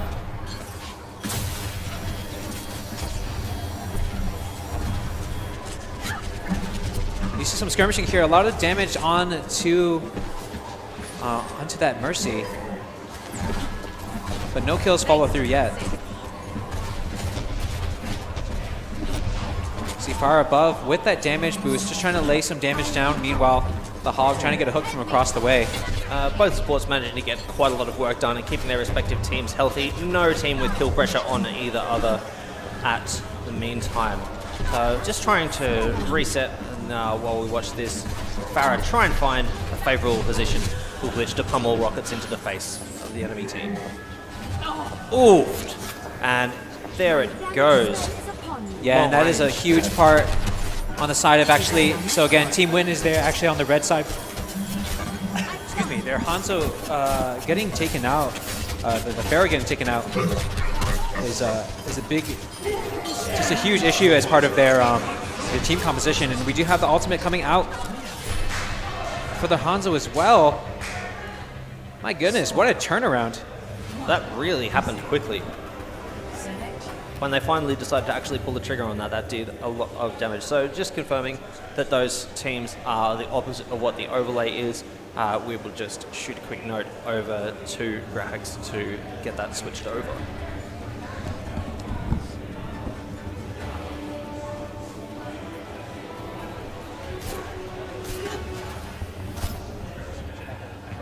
Checking your damage. All right, guys, we're just going to switch with this. You just have to imagine that meme team actually on the blue side and Team Win on that red side. So actually meme team up now 1-2-0. Some really good Hanzo play and Soldier as well. So 2 DPS actually working out pretty well for him. Ooh. Going really low there. So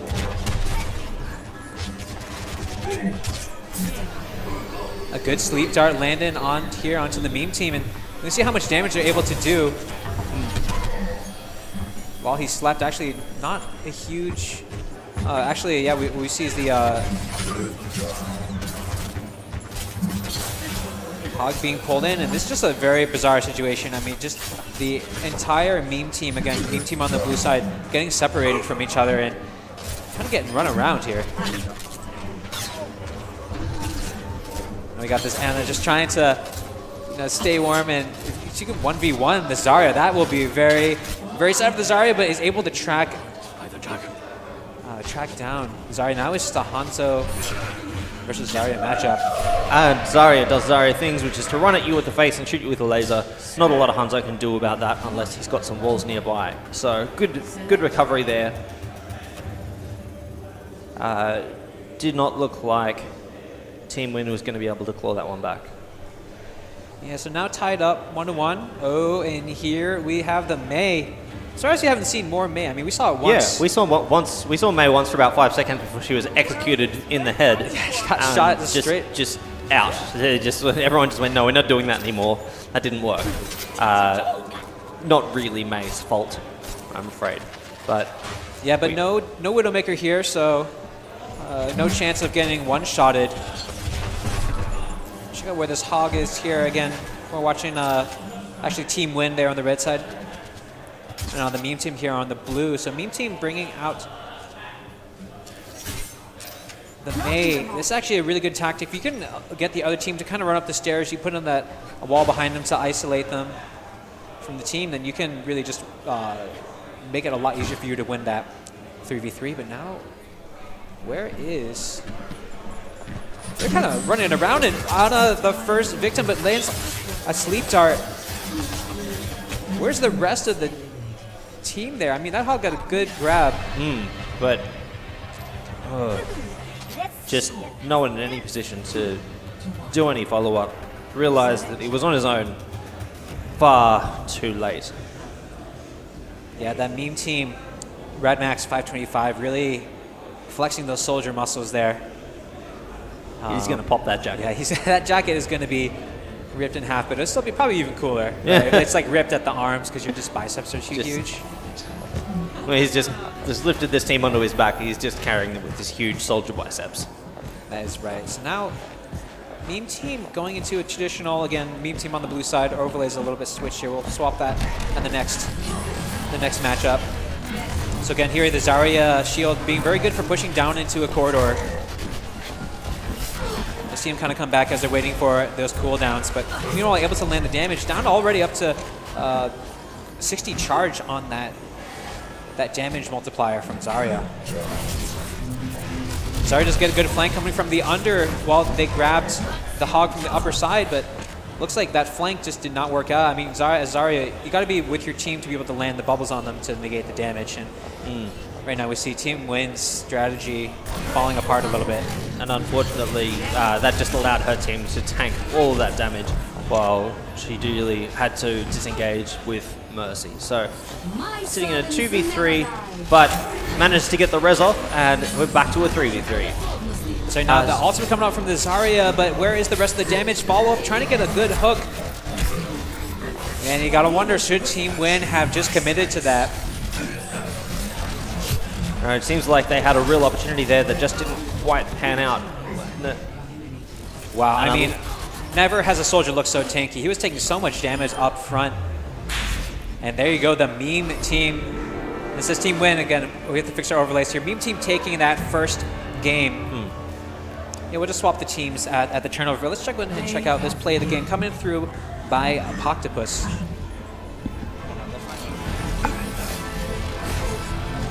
All right. This is the ultimate coming out here as the hog is clearing out of that corridor.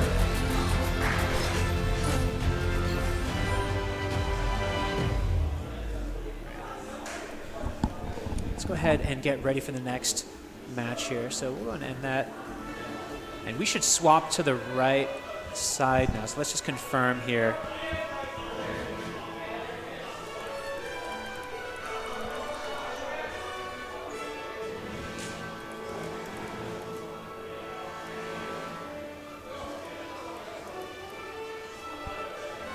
All right, but yeah, that soldier and Hanzo actually did a really good job landing the damage from afar, and the Team Win was just not able to really keep up. So let's just wait for confirmation on the teams here.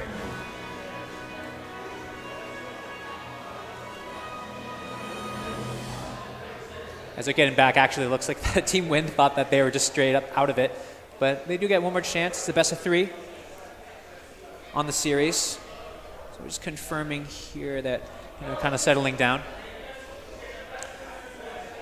All right. So we should be good to go. So we can go ahead and load up into the game.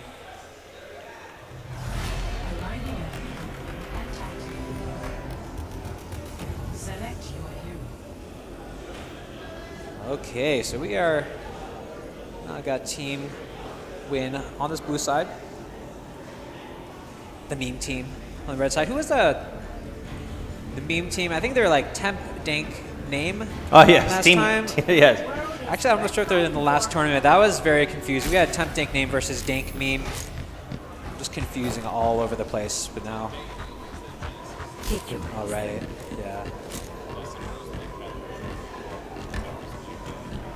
All right, so we have the following here on the side of the meme team, bringing back out the Mei.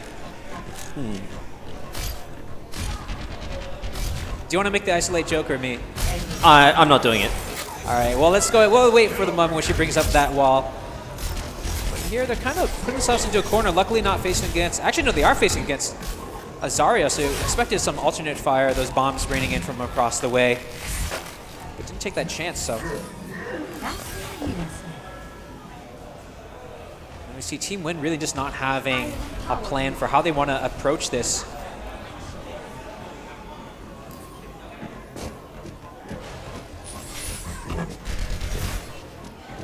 Rad Max's soldier.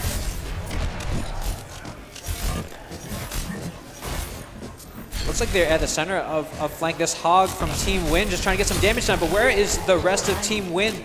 Nowhere in sight. They just jump on him really quick, freeze him up, and assassinate him. Now Zarya all on her lonesome. Ultimate only at 68%. Actually getting some good damage down, so charging this up. I mean, that may be the key to making this composition work. So as long as the Zarya doesn't drop below 200 health, And then she'll be able to heal back up. You can see that that health on the bottom left-hand side. Anything that is blue will be able to regenerate. So as long as that Zarya is running away in time, she'll be able to regenerate that. But again, against this team, everyone being able to heal on their own. Able to charge the ultimate, but didn't matter in that fight. So very close to being able to pull off the successful 1v3, but ultimately not getting there. Meme team going up 1-0. Yeah, decided not to go with the tank, actually. So this is actually probably one of the first times where we're seeing no Hog in the composition. Bring in the Mei instead for that isolation. So let's see how this goes here for Team Win. One of the... actually, Pharah being a good adaptation here. So I'll go ahead and watch her on the side of Team Win. As everyone on the side of the meme team doesn't have a huge health pool, so Pharah doing a good job landing the damage down.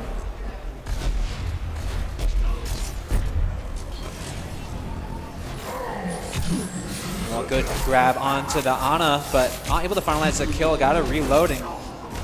This Hog losing health very quickly in the... You can see in the kill feed there, the Pharah did find the healer.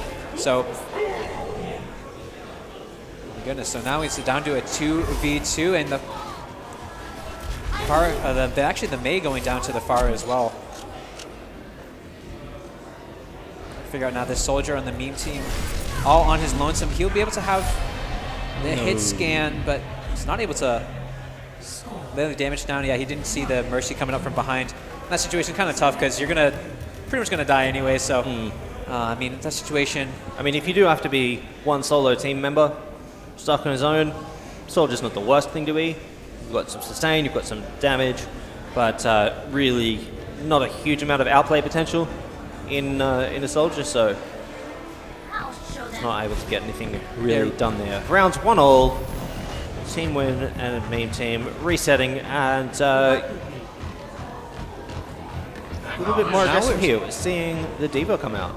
That's right. We haven't seen the D.Va in a while, since the first round, actually. She's already up to 60% on that ultimate, just laying down the damage and absorbing as much as possible. Meanwhile, getting healed up on the backside by the Ana. A little bit overextended here, though, running into the middle of the team. New team's D.Va just going right after this Hog.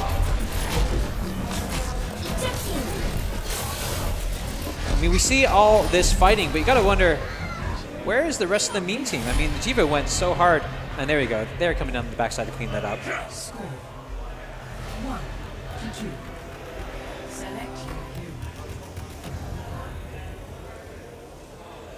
Alrighty, meme team in a position to take the series 2-0. They're already up 1-0 on the series. Again, best of 3.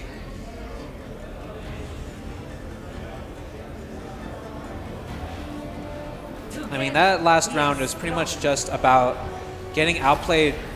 I mean, both teams had an equal opportunity to have success in that round, especially as the D.Va from the meme team really overextended and really pushed their way into that room against the Hog. But I guess taking the Hog out of the question in terms of what the rest of the meme team had to fight with was really the right call, as Team Win just had no response, as their tank was just not able to be on the front line as they're running away from the D.Va.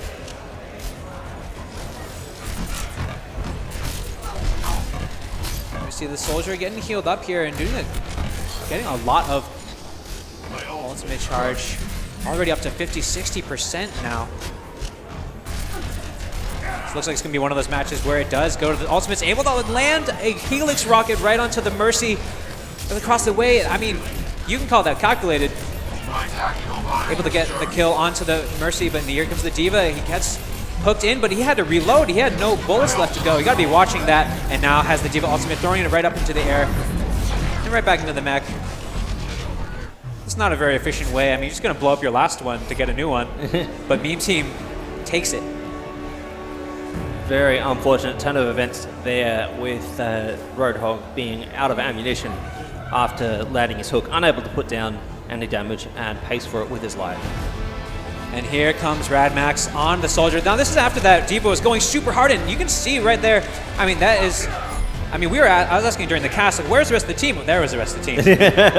They knew the follow-up right after everyone was down, and the Ana grenade also assisting with that as well, preventing any kind of healing. So good game to the meme team.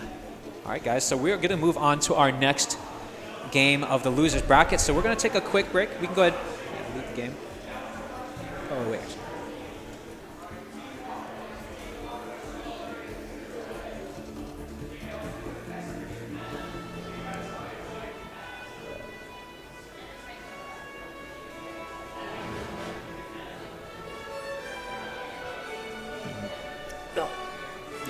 All right, guys, we'll be back shortly.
I don't like it, acting like you're frightened, talking drama about me, but I think you don't see how this is gonna end. I'll make a break for the other side. I'll leave your joy, yeah, hanging wide. I can leave with my head held high. Let's settle this for the very last time. Listen to the rumbles, the vibrations, leave it till you're done. Whisperings and promises, I don't know what you do at home. I gotta do something. I'm tired of feeling nothing. I can feel the rumble, rumble, rumble.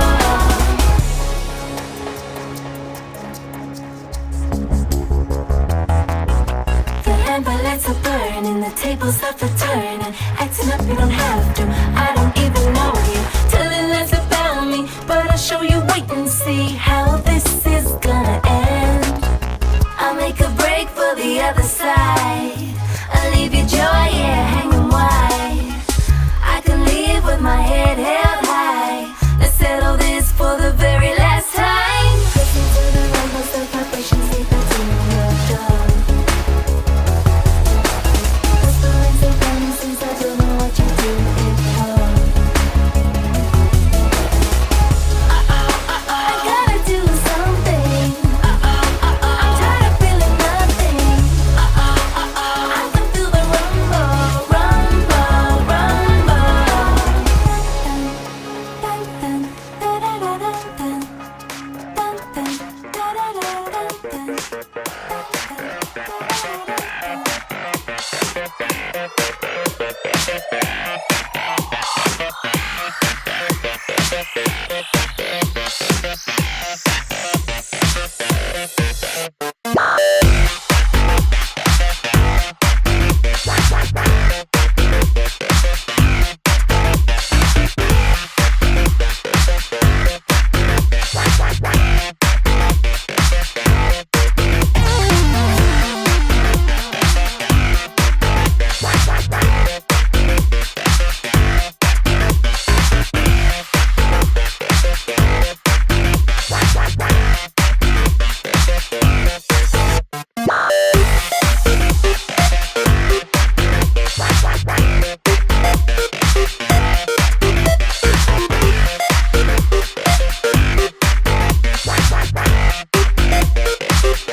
All right, guys, we're back. Now we have the matchup between Salt Shakers and Sad Kids. So again, on the losers bracket, we're going to be hopping right into the game. Should be good to go.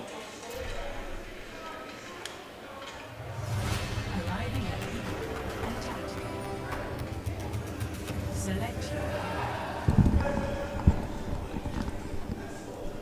All right, so we got Salt Shakers on the blue side. Sad Kids, so sad.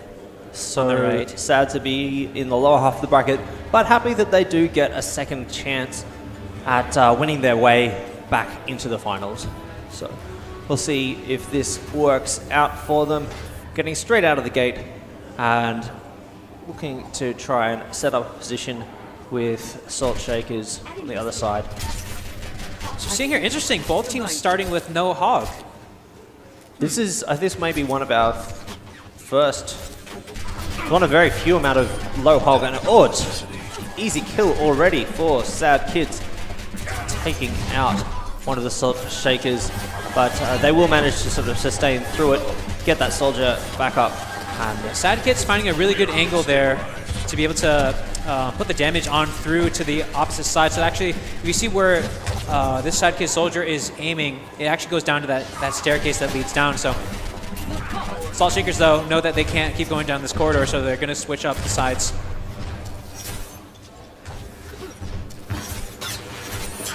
May here trying to land some damage on the icicles, so does isolate herself from the rest.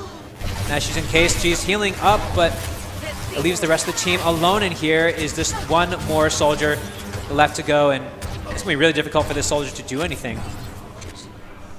Zari goes around the backside, trying to flank it out. I mean, he is going to be able to sustain through any of this poke that he does soak up, but as soon as they get a good position on him, they should be able to lock him down fairly easily. All Sad Kids need to do now is group and force him into a place that he can't really be defensive from. And there it goes. The clean ace, Sad Kids take round He one. was so close to his ultimate there. You gotta wonder if he should have just kept running around the map to get some distance and to buy time, as well as get some damage down from afar. I mean, you could definitely see that match actually still going their way if the soldier on Salt Shakers is able to take out the soldier on Sad Kids. But unfortunately, Sad Kid soldier running in and finishing him off before he can get his ultimate down.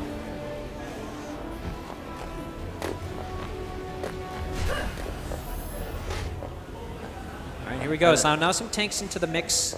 We got the hog. Salt Shaker saying, you know what, maybe we should have had that hook power. Sad Kids taking a little longer out of the blocks than normal, but heading into a skirmish on the middle level. A lot of damage down, but no one getting terribly critical. Just going to exchange damage and sustain. Yeah, Sad Kid's kind of leaving their soldiers to die there. I mean, very unfortunate. They probably should have followed up with him there as he was getting pulled in. I mean, the Zarya, especially with these bubbles, should be there with the rest of the team to provide that shielding. But now the Zarya, who was kind of leaving the rest of the team alone, is now alone herself. So it's only a matter of time before she goes down.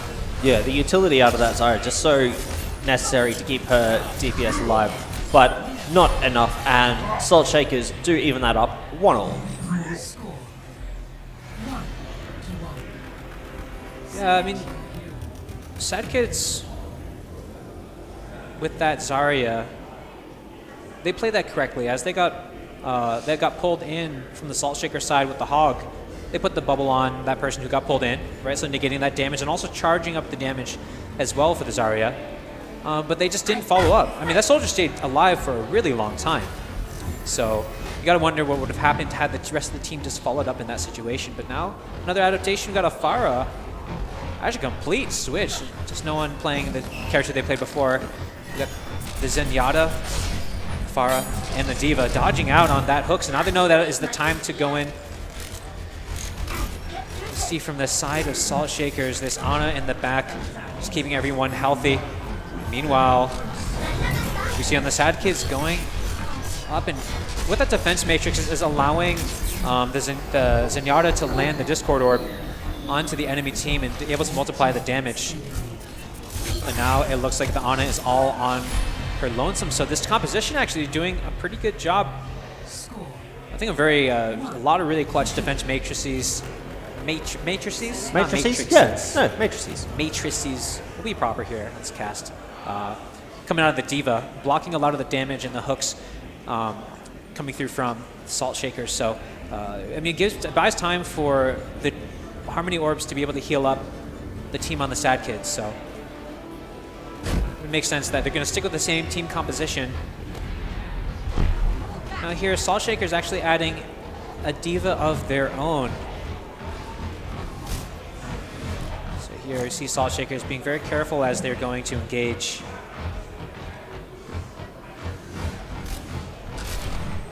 looks like they want the team to come to them. They know, they hear the Pharah running around, and really, again, the only thing that you can count on is a hook into a kill for that Pharah, but until they land that, those rockets are going to be doing a lot of damage. And that's one down already.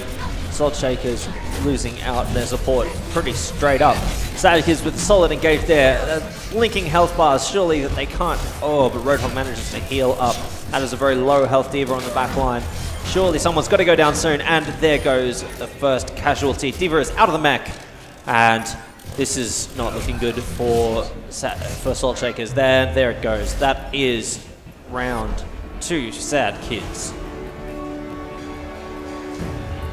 All right, there we go. So Sad Kids taking the first game of the series. Let's check out the game of the play. Play of the game. Play. The Pharah, I mean, bringing out, this is the red adaptation for them to bring out and allow them to just get a lot of damage down. And again, on the other side of this was the D.Va and the Hog, so really tough to land damage down onto a flying Pharah. Great work from the support there as well. I mean, that Pharah not even having to blast the enemy away from her to stay safe. So we got to swap the teams back so overlays makes sense. No, let's just go ahead and swap each individual player.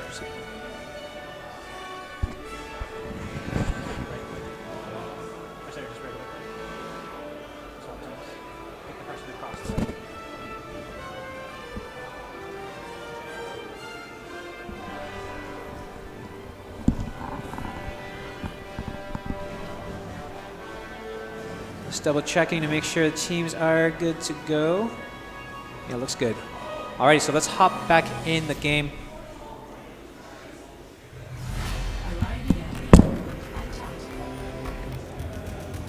Select your hero. yes.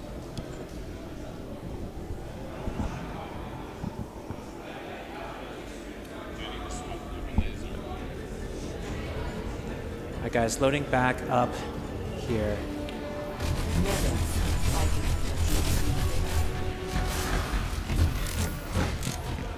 Alright, so we see Salt Shakers now coming out with the Reinhardt. We saw that have some big success in previous rounds. Although traditionally in this, we've seen that Reinhardt brought out in response to the Roadhog. This time, not facing off across one of them, but hopefully should be able to negate some of the damage coming out of that soldier. Yeah, that's right. We see the Ana in the back here just getting separated from the rest of the team, so the healing will not be there for Sad Kids. I have your back. That's a D.Va just juggling that health bar to see if she's able to get that back shortly and get back in the fight. Yeah, it looks like both teams are going to be able to sustain through that pain. And we do have a bit of a reset, but the hook's down onto D.Va. She's just rockets her way out of there, and no one goes down yet. Both teams still moderately near full health with all of their roster intact. The closest ultimate to be charged up right now is on Salt Shakers. They're able to get the healing down. We do have a good hook, but no actual damage following that hook onto this D.Va, as she can just kind of dash away. Defense Matrix getting some work done there, managing to basically make that hook redundant. Well played. Here we see the ultimate up on the Ana, looking to nano boost a high priority target, but not able to land the sleep dart. Be really good to get the sleep dart before nano boosting that Reinhardt and sending him in. That said, Reinhardt has pretty much run out of shields, but he is taking quite a lot of damage. That just manages to heal up, but Sad Kids have lost one already. Yeah, Salt Shaker is doing a good job isolating the team and staying together. I mean, we do have the soldier running in here at the very last second, but ooh, the ultimate coming out from the D.Va, and it does take out the Hog, but it doesn't really matter. Select your hero. Okay, so yeah, I mean, that Reinhardt was really good for allowing them to get close, and Reinhardt Hog has been composition that looks like it's working out pretty well here on this tournament. I mean, you walk up with a shield, get up close enough, and kind of focusing on the Reinhardt, but the shield comes out from behind him.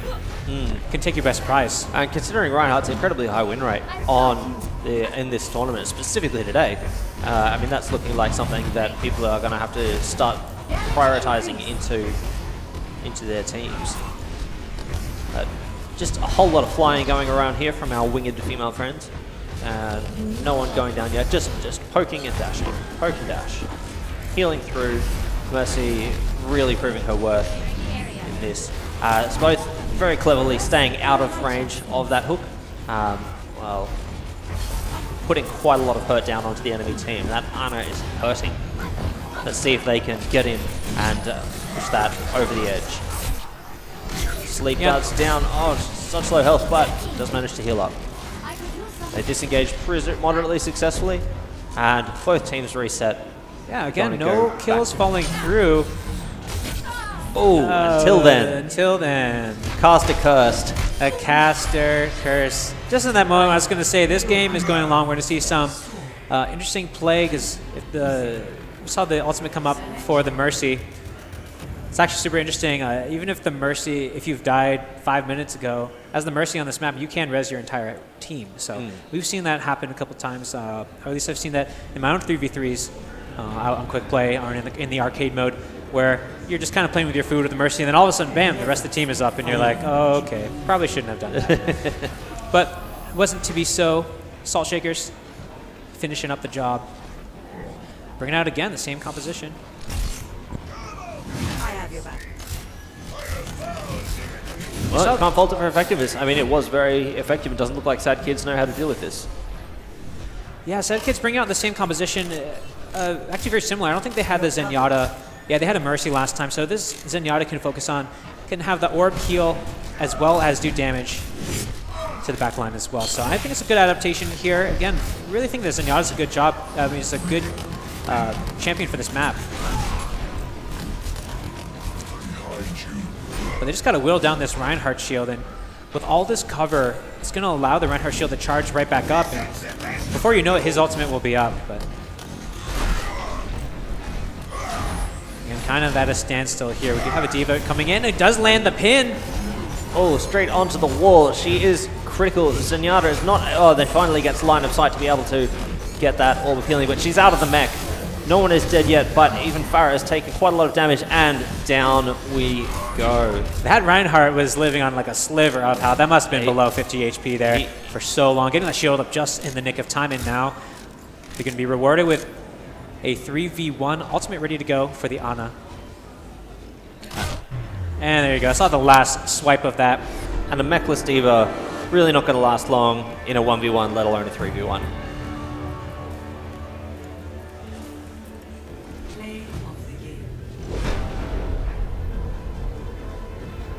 And that ties our series up 1-1 between Salt Shakers and Sad Kids, both on their second attempt and part of the lower half of our double elimination bracket.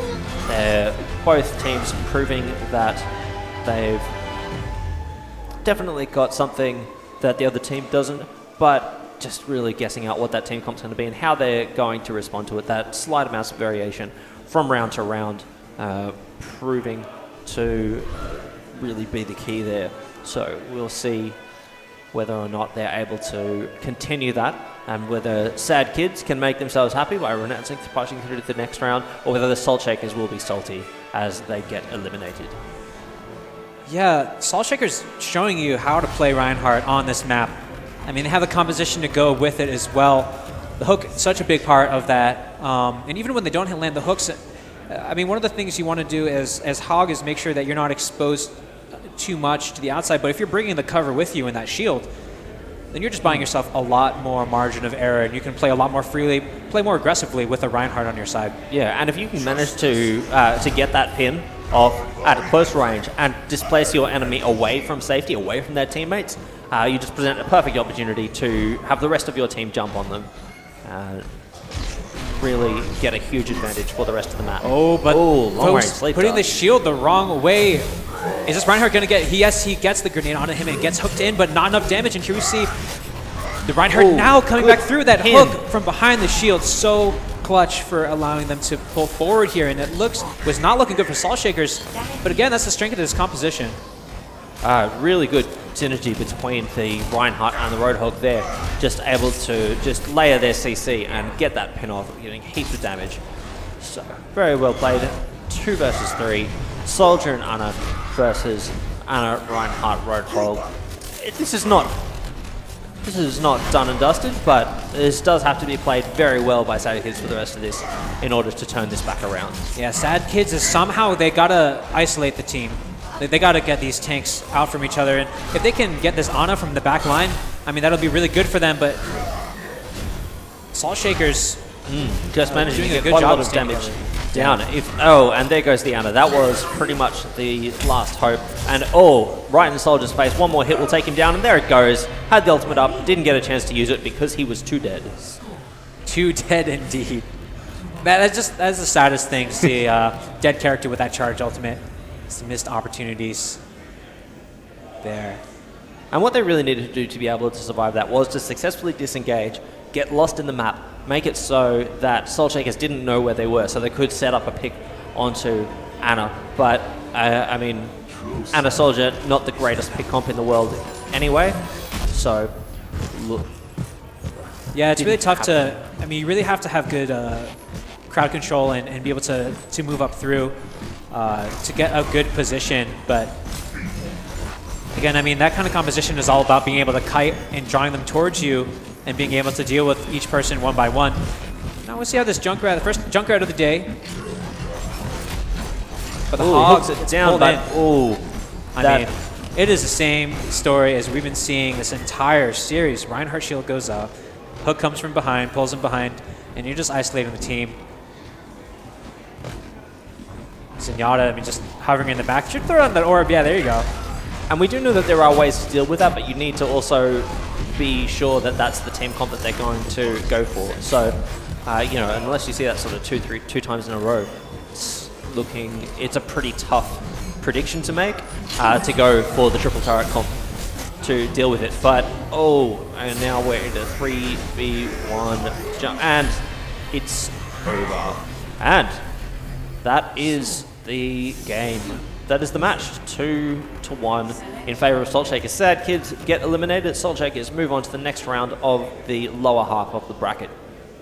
Actually, I think it's a best of 3, right? So I think we got one more. Oh, okay. The Yeah, we got score hadn't one updated. more, but Okay, well, this is match point for Salt Shakers then. yeah, that's right. Sad Kids have to win this round. If they don't come out of the gate firing, they will 100% be eliminated now.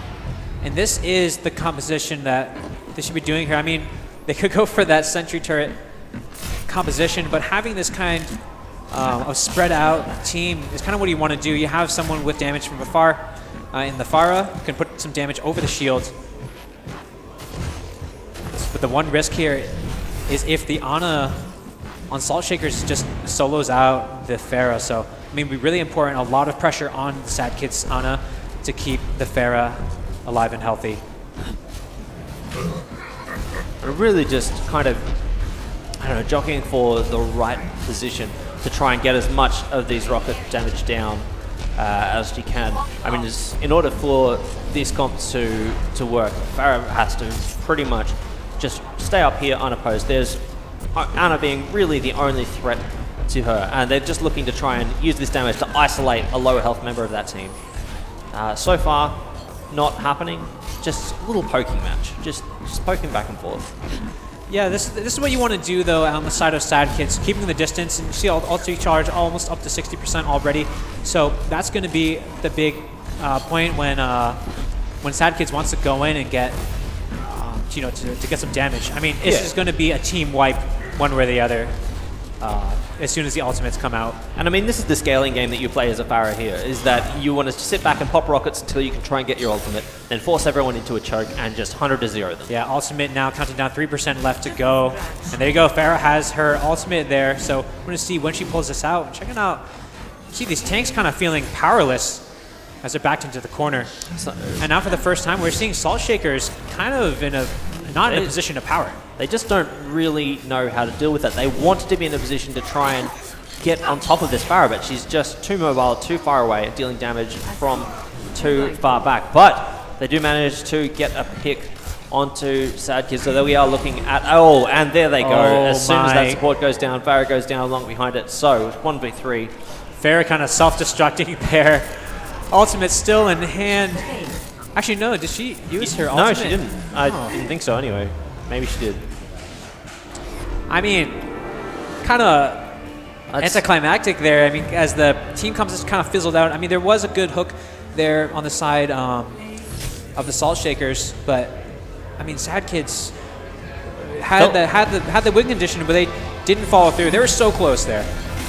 Yeah, very, very close. But again, that getting the pick onto the support, like most of them, then becomes the win condition because you can't lock down the Pharah. You can't get close enough to anyone else to do it. So what do? You attack the one that's keeping Pharah alive. All right, guys, so that is Salt Shakers taking the series. So we're going to go ahead and take a break while we load up into the next game. So we'll see you guys soon.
give you joy, yeah, hanging wide.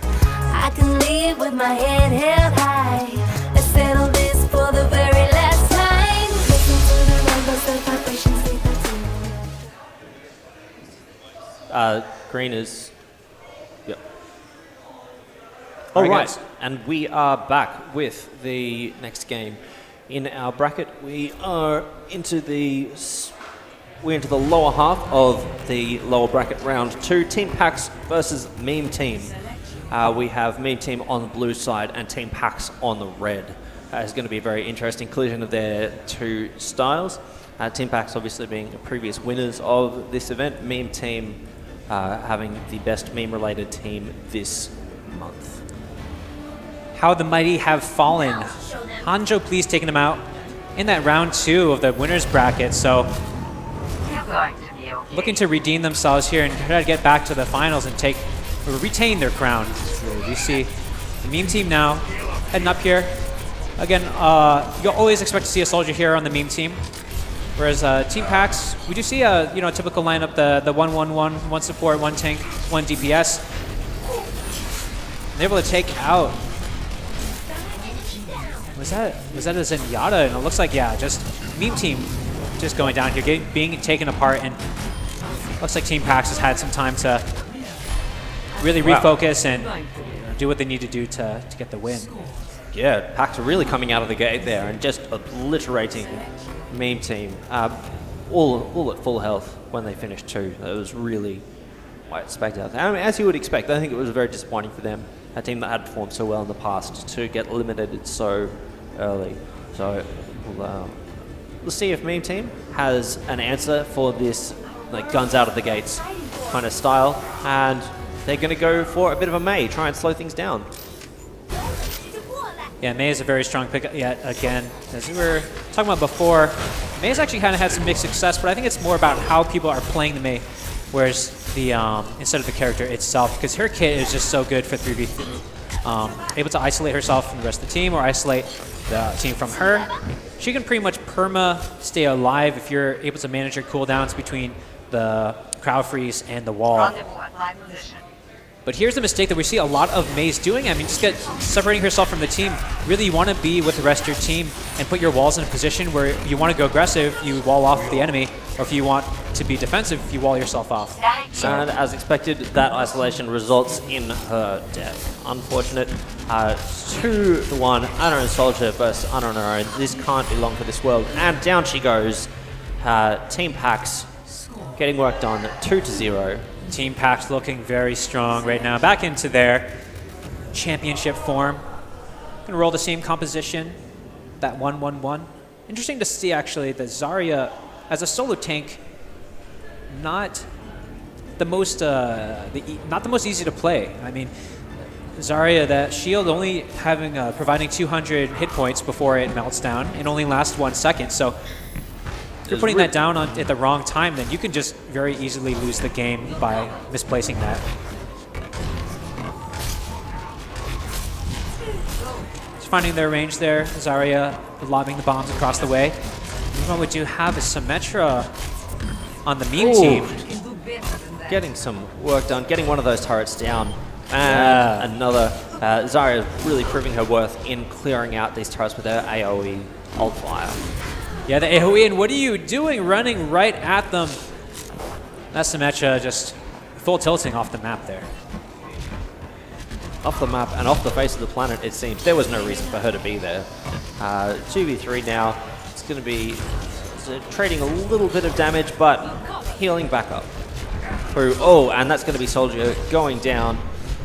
Jago, that was a good use of the bubble there. You saw the Soldier 1v1. You want to hang in there and keep the damage down, but with the bubble, it kind of changes the game. And even that 1 second duration, that effectively doubles the health of a soldier. So, good game to Team Pax. They take the first game of the series. Check out the play of the game coming out from Team Pax. So, do you see here, this is that Mei that we talked about. So, I mean, kind of separating from the team and trying to flank around the side. She got isolated and got killed there. So, I mean, Soldier doing a good job staying on the upper ground, especially as Soldier. You definitely want to be staying away from the bottom. So get the next game set up.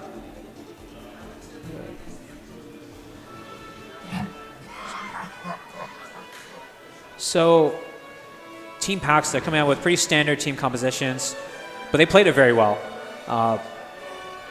The meme team, I mean, do you think their reliance on Soldier is inhibiting them, or is that really, or should he be the person that's carrying the team?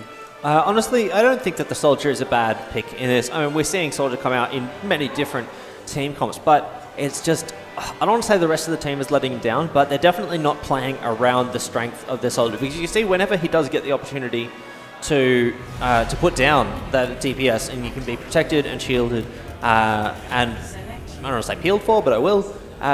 Instead, you've got May off running around doing things, and they're just not playing these comps around what their strength is. I think everyone wants to carry, and as a result, no one is. Yeah, I mean, it really just kind of seems like they're getting outplayed and outclassed again. Team Pax, Diamond on their roster versus, Meme Team, we don't actually, have any rankings for them, so... That said, their play has definitely been good and pretty solid a bunch of the time. They do occasionally come up with some hero plays and make some good decisions, but it seems like sometimes they're just not really thinking through the way, what their actual win conditions are and playing towards it. But getting into some Winston here, so they will have an opportunity to kind of disrupt the enemy team a little bit, but in this case they're just kind of letting him take all that damage, and they're not really putting enough down to deal with it. He's going to have to pull back and get healed up quite significantly before he's going to be able to go in again. But Anna is down. They managed to catch her on the way back to heal up Winston, and that leaving Soldier on his own, and down he goes as well. That was looking so good for the meme team initially. I mean, I shouldn't say so good, but it looks like they're setting up in the right way. They had the Winston jumping in, and he was able to tank the damage and get out there without dying, and while the Soldier was able to lay down damage of his own. I mean, that's kind of what you want. Your Winston's a distraction, right? So, and the healer, the Ana was able to keep the Winston alive, but it kind of fell apart there at the end. The Soldier and the Ana went a little bit too hard, and the rest of the team was just, really caught out. And I mean, Ana and Soldier weren't in a position that Winston could withdraw to them easily, that drew Ana out and allowed her to get picked off. And as soon as that sustain went, the team went. So this is starting to look a bit dire for the meme team, but we'll see if they can pepper their way out of this. Yeah, it just looks like they just don't have a game plan here. This Winston kind of hovering around the back. I mean, Team Pax is not going to overextend. We've seen their play, even playing really well against the team that knocked him down to the losers bracket. No, do you see Winston actually picking up a kill on the Ana? So it was a really good engage there. Managed to actually split the team completely in three. Don't know where the rest of main team are to be able to do the follow-up damage here, but they have disrupted it successfully. But that is one each, having lost the Soldier. That's a really nice sleep dart onto this Soldier. And playing with the food, you cannot do that. And this is going to earn you the... Bad sights. There we go. Team managed to get that round back. This is getting close now. So close there. Oh my goodness. You can hear the crowd in the back watching the stream like a couple of seconds late. Yeah, that's what I'm talking about. You just can't disrespect like that. And there it goes. The crowd is very happy with those plays. Team Pax, is that, I mean, if that comes back to haunt them, that is the kind of thing that sends you to retirement and like you become the story that you tour around to, Overwatch academies around the world and be like, don't BM ever in a tournament. No. Right here, trying to make it up though. Bring it back on the Genji play. So Lance is our first Genji of the day. Yeah, it is. Let's see if this works out for them. I mean, this is a good idea to be able to deal with a Winston that wants to jump in your face. So a pick. Yeah, Genji, I mean, not playing it to his strength, but I mean, if you know that... Pax getting kind of sold it out here. And there we go. That's now 2-3. This Genji is really not getting any work done. He's not been able to isolate Ana at all. Meme Team just playing it pretty well, sticking mostly together, getting people distracted with Winston while Soldier 76 does Soldier 76 things and shoots them with impunity. So you've got to think short of some horrible failure. There we go. Meme Team takes it back 2-1. Team Pax, what are you doing? They just completely forgot how to play that comp. I mean, it was a good iteration. I think they went back to a comfort pick in the Genji, which definitely had a place and a plan, but then just completely did something else with it, and for reasons I'm not really sure of. So Man, Radmax is getting heated up. yeah, He's getting hot right now. So I mean, you got to say the crowd here is definitely all the way behind Meme Team. I mean, That's they're right. shouting like this entire room is going crazy for our Soldier 76 one trick. yeah, I mean, this is the underdog story. I mean, these guys unplaced, as far as we know, in the ranking versus the Diamond players. These guys are scrappy. You know, that's the beauty of Overwatch. You can get in there, and if you can play really well, you know, you're the one that comes here with the victory. Yeah, with no MOBA style itemization, snowball mechanics, you really do have equal opportunity to outplay someone every time, and they're proving that this is not the end for it. And that is a really long sleep dart. Yeah, that sleep dart, if you're not going to be shot, you're sleeping for a very long time. Feels like an eternity. But Team Pax here kind of getting their feet back on the ground. They do take out the Winston, that distraction that was in the back. Now here we go. Now is just the Ana, and they have tied it back up. All right, they have managed to get those priority picks and do some damage into the back line. Good play from Team Pax. They're playing that felt a lot more controlled. It felt a lot less urgent. A little hyphy from the Meme Team. That Winston kind of just jumping in to that back line and getting soloed out. Ooh, and first Tracer of the day too. Man, this match has brought out, actually really is just Team Pax, just bringing out different DPS. It's got the Genji before. Yeah, they just want to bring out their solo queue picks and be able to try and get some of those outplays down. Well, let's see if this works out for them, or whether Meme Team can use their teamwork to their most effective. Oh no, but a good grab onto the Soldier, but the bubble from the Winston is able to save him. Drew and the Zenyatta there trying to get a Discord orb on. Oh, this is a very took some low health damage. Tracer. Meme Team really bring it out here. They've lost one each, but no sustain left from this Tracer, whereas Ana's still able to completely heal up that Winston. So Hero Soldier though is down, so can the Winston stay alive? Gets grabbed from behind. But meanwhile the Tracer going... Oh, they wipe each other out, so we're down to a 1v1 situation here. on one hand.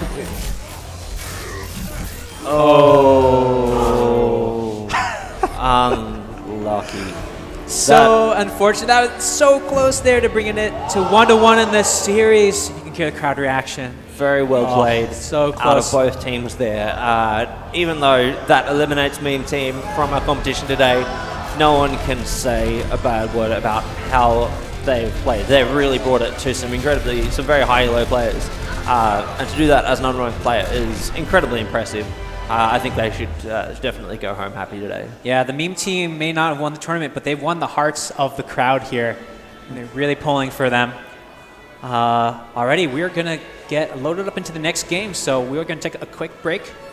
We'll be back with you guys shortly.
head held high.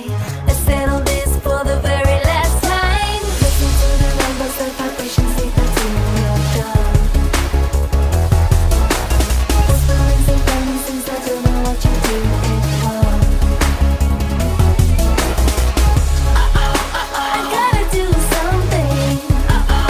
I'm tired of feeling nothing. I can feel the rumble, rumble, rumble.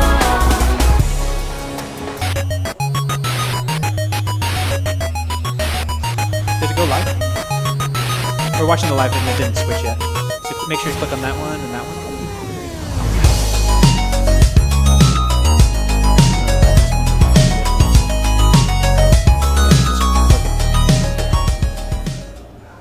Alrighty, guys, we're back into the next game. Salt Shakers now versus Team Pax. We saw that close game from Team Pax Get here. last. They did take a 2-0 versus the meme team, but actually no, that was a 2-1 victory. So close to going down, but they're going to be still on the path to redemption here, trying to go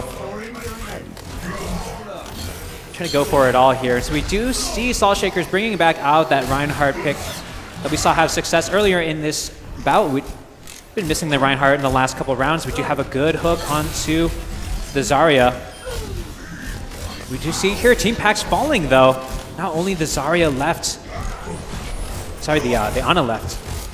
And see what she can do. And Ana doing such a good job at maintaining sustain. But goes down there.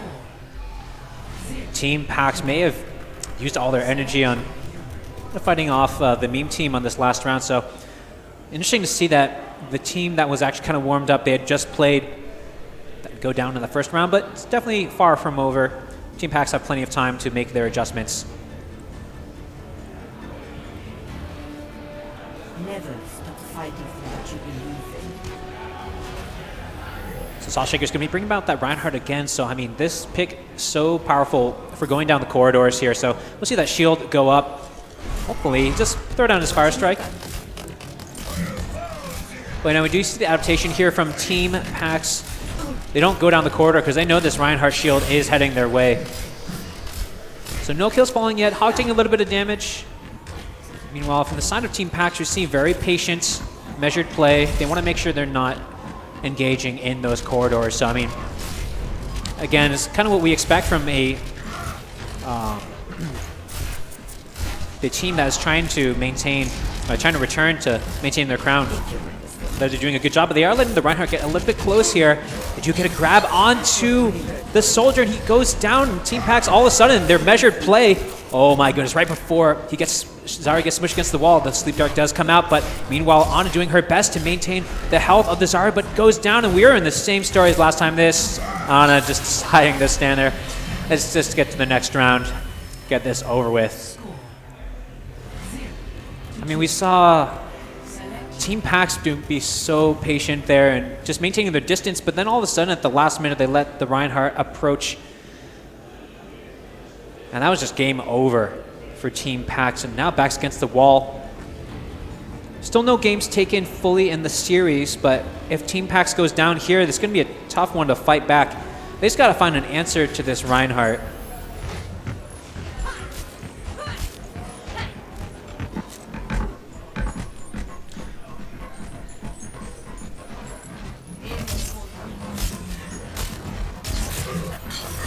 The Hog, he sneaks around the left side here, makes the shield turn a little bit, but now the charge comes out. But the Sleep Dart again is able to isolate it, but it's not enough as the rest of the team from Salt Shakers moves up and gets a kill on Team Pax, and now that is a big damage source and health sink going down. Meanwhile, Salt Shakers, you can see this Ana doing a good job staying in the back, peeking around the side of corners as soon as she can to land those Sleep Darts, but not able to find it yet. Oh no, the Ana cut out in front. Before we were talking about how on the side of Salt Shakers, Ana was doing a good job staying in the back line, but now it is just the most scary thing you can ever see. It's an entire team going up against you. And I don't even know what took so long there, but anyway, Salt Shaker taking that 3-0. That is a statement game if I've ever seen anything against the champions. The road back to redemption for Team Pax has not been easy. go ahead and see this on a play here from Salt Shakers.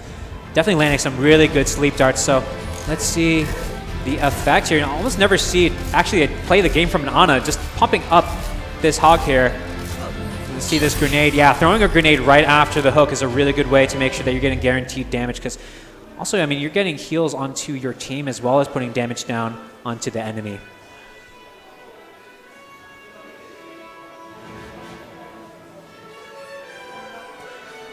Team Pax down 0-1 in the series.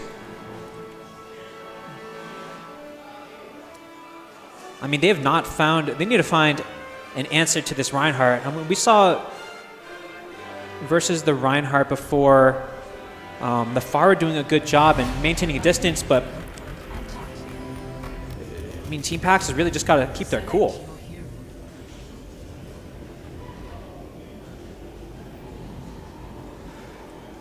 And maybe the answer for Reinhardt is another Reinhardt.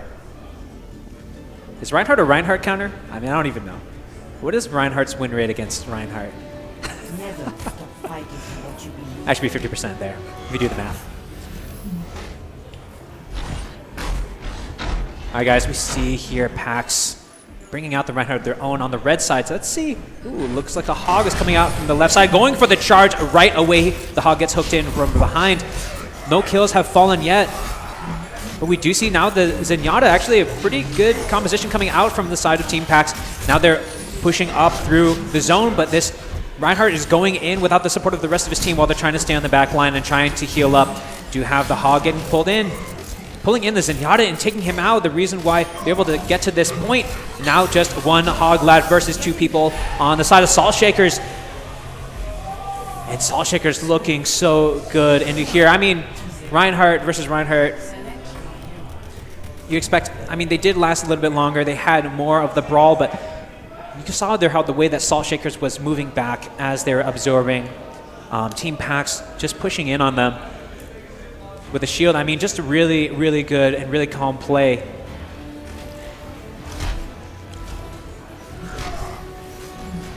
Let's see here. Team Pax, I mean, their composition did work really well that last game with the Zenyatta, but I think it was more about the way that the patience was through for Salt Shakers. We do see a trade kill.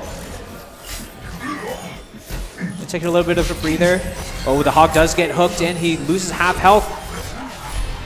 Ooh, and now Team Pax. Big comeback from Team Pax there. Yeah, that's right. Looked like it was going to be fairly even, and then just went really quickly in the other direction. Yeah, and that's where the Zenyatta is really clutch. You can stay in the back line, put down those orbs. You're able to amplify the damage that you can put on. I mean, Hog already has a high chance of being able to solo out anyone on the team, but in addition to having amplified damage from a Discord orb, makes those chances even higher. So we're tied up here 1-1.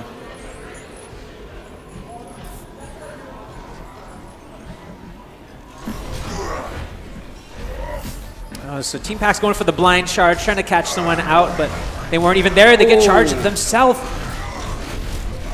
Taking a lot of damage. Reinhardt survives with a sliver of health. Does manage to get the shield up, but they do get the trade kill as they get tunneled in on that. Still fairly low health, has not been able to heal up, and eventually goes down. This just leaves it 1v2, Hog versus Hog Lasana. So prior to that last fight, looks like Charge first loses too. They were able to land that charge second, but actually the rest of the team was able to turn that around. Salt Shakers looking very, very good on the hooks. So we'll see here. Salt Shakers one game away from eliminating the previous champions. Will they be able to bring the upset?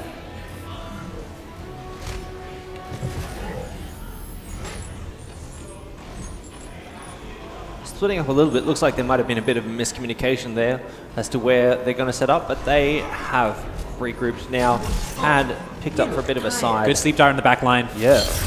Roadhog taking a fair bit of damage, but just pulling back, continuing the dance as to who can poke the best. No clear winner to this yet. They were able to land the sleep dart on the back line, but they didn't really engage there, and that was because the Hog was taking a lot of damage in that front there. So it was kind of just a a trade there per se. Ooh.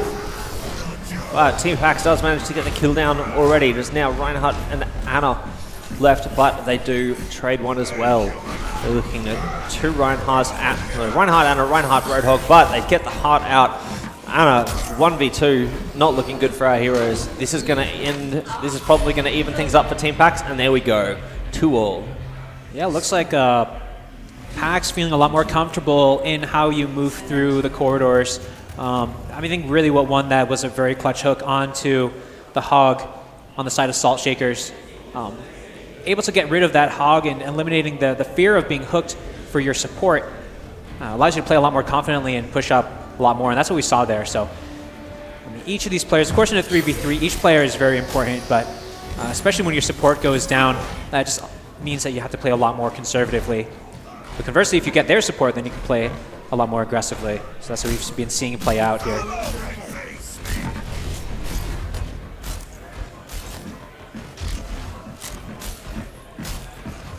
Do kind of have a standoff and a very tense moment here. Team Pax need to win this to bring the series to 1-1. Well, let's see who's going to be the first one to pull the trigger. You have to expect that this is going to be a pin that's going to... but they've got a hook off. The team has gone to ground, and the pin is down. Hog is against the wall, but it is a very tanky Australian. The Anna has been pulled into the back line, and she goes down. Good team play. Both Annas go down, though. Oh, and a good Earth Shatter down onto there the it Hog. goes. Wow. Clean. That was some clean play from Salt Shakers. Both teams tunnel visioning on the enemy support as the first point of call, but Salt Shakers ending up in a slightly better position towards the end, getting a clutch pin and wiping the floor. Yeah, check out this play of the game from Salt Shakers, getting that hook onto the Zenyatta. Again, one of the reasons why this first round went so long was that Zenyatta sitting in the back with the Discord Orbs, and he's able to get in there. Now that Anna ulted plus Hog, whole Hog, not much you can do against that. That's going to be Salt Shakers eliminating the previous champions. Wow, that is unexpected. I mean, Team Pax were heavily favored as the winner here. We were looking. I mean, they were literally the first seed, ending up in the losers bracket and eliminated by. Is this is Salt Shakers' first outing? Yeah, I believe this is Salt Shakers' first outing. Again, they're players at Diamond, Platinum, and Diamond actually. So. We are expecting them to have success, but against a team who has been there and done that, definitely had a lot more tournament games under their belt. We expect them to do a little better than that, but we expect to see Team Pax come back in full force for our next tournament. But for now, it's going to be next matchup's going to be Dead Doggos versus the Salt Shakers. So see if they can who is going to take that, and the winner of that will actually go into the finals of this whole tournament. So, I mean, we've seen 3 matches with Dead Doggos already. We've seen them take out Team Win. We've seen them take out Salt Shakers before, and then go down to Hanzhou Please. As for Salt Shakers, we've seen them... Look, they got put into the lower half of the bracket after losing to Dead Doggos. They then had to beat Sad Kids and now Team Pax to end up where they are in the lower bracket.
are back in.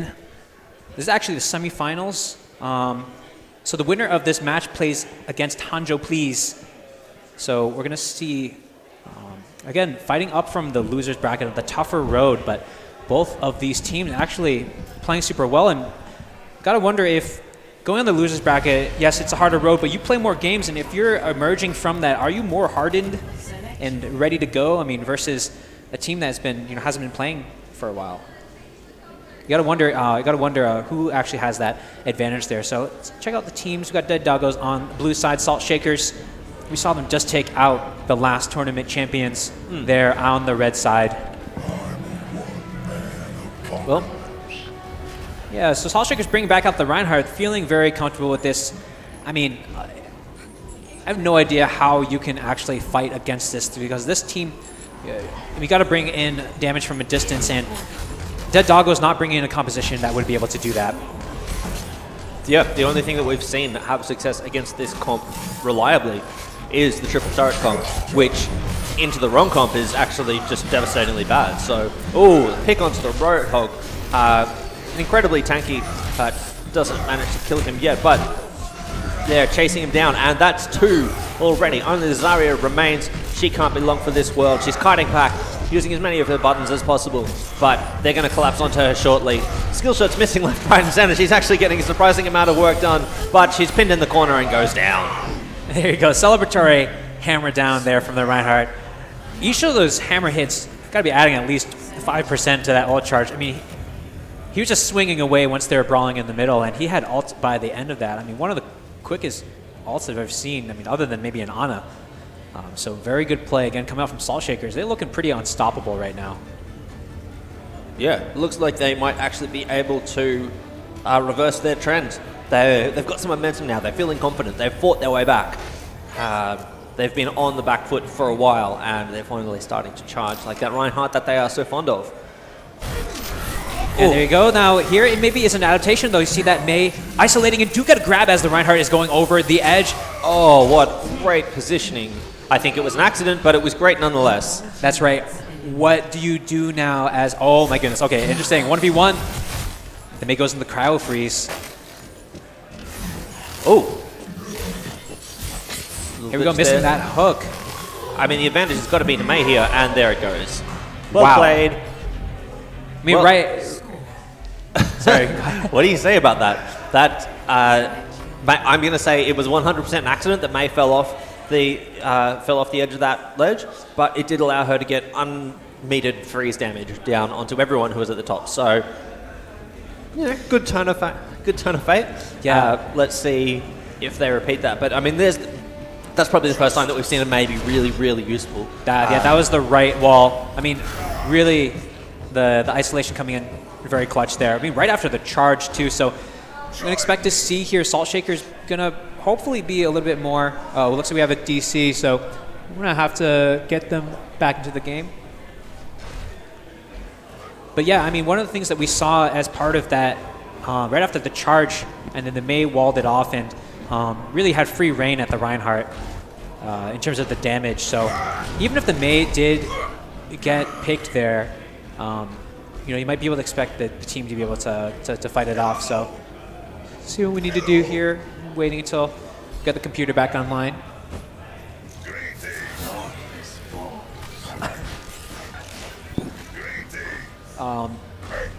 Shopsky, do you think that the continuing to have a Reinhardt on the Salt Shakers is the way to go for these matches? We saw him fall even with the Reinhardt. Honestly, the Reinhardt has been so effective in creating picks that doesn't guarantee your death if you screw it up. I mean, we've seen such mixed success with Roadhog landing his abilities, but if you Reinhardt effectively, then I mean, things tend to work out pretty well. It gives you a much more safe defensive stance to then open up that charge forward.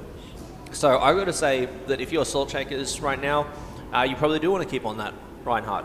It feels like it works for them, and it gives them a lot more control over when they engage and when they're engaged upon. Yeah, that's right. And you got to think about, like, in those times, Reinhardt is able to lower his shield so much during the brawls, and what is typical in this meta is you're bringing that tank, that DPS, and that support. when Reinhardt's coming swinging at you, he has a huge health pool. Almost half of his health is actually armor, so that is effectively even higher health. The only really thing that could kind of stop that is if you land a dart on him and be able to get a lot of damage while he's waking up, or if you have like a Reaper, right? And Reaper is just something that's just out of favor here because you're expecting them to come towards you. So, I mean, really, this kind of composition, playing it well around the hooks and playing with the shields, something that I think is going to be really tough. So, if the series goes how we expect it to, again, this won't count. We're going to pick it up from 1-1.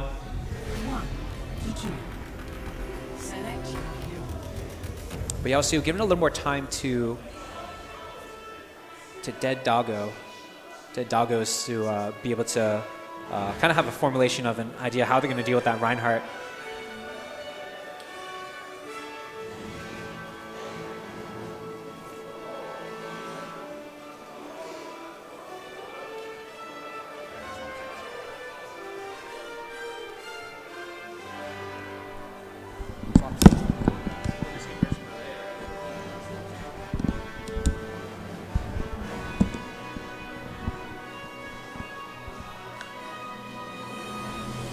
I was just doing a little swapping around here as we get the last player into the game. Yeah, I mean, the Mei, again, working quite well against that, but that is betting that they will be... it's betting that the Reinhardt's going to be charging at you. I mean, it'd be really difficult to put that ice wall in a position where you're able to separate the team out from each other. So, and now just adding in this last person here. Getting started. All right, we're back in it. So I think we'll go ahead. It was 1-1 on the series. I'm not sure if there's an agreement.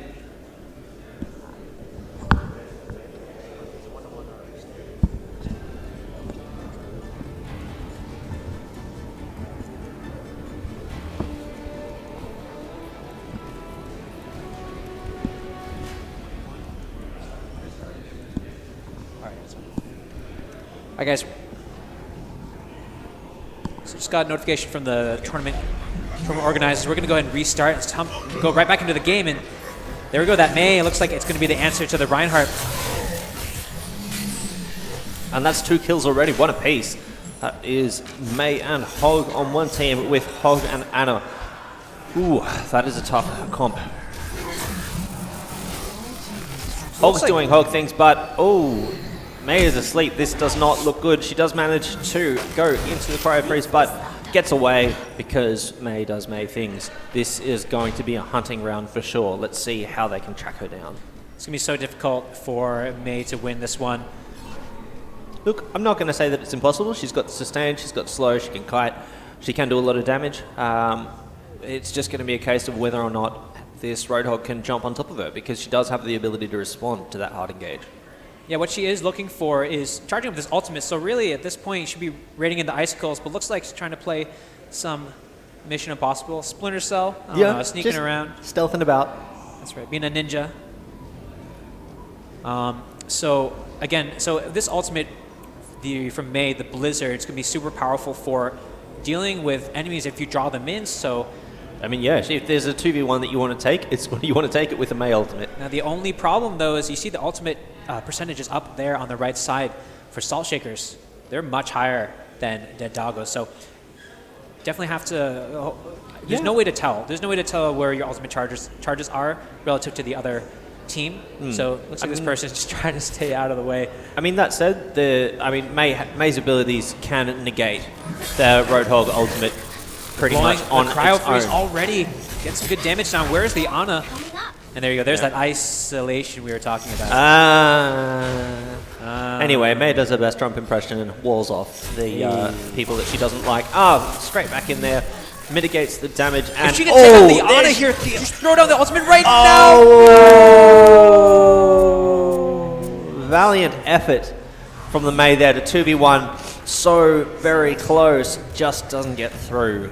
Well played, Salt Shakers. That was an incredible performance. So close there. Oh. My goodness. Definitely as a May, I mean, again, one of the things that you could have a discussion about is what should you do first? Should you go with the wall first or go with the freeze first? I do think the one thing that was very interesting was that she was not adopting that defensive stance for very long. It was literally only for an instant to soak up that first initial burst of shot, and then she was straight back on the offensive, possibly before people were expecting it. So that was some very clever play. Yeah, so maybe trying to go for the surprise, element of surprise there. But now we see the Reinhardt on the side of Salt Shakers, who went down very early due to the aggression. Now we see a much more measured play, and there is taking out the almost hero of the last game on the side of Dead Doggos. So again, this is the adaptation that we needed to see out of the Salt Shakers. The Reinhardt was just going super hard, but now that the Reinhardt's kind of toned it down and playing in a more reactive way, in a more defensive way, you see some success coming through. This has got to be lights out for this Ana, short of some incredible outplay miracles.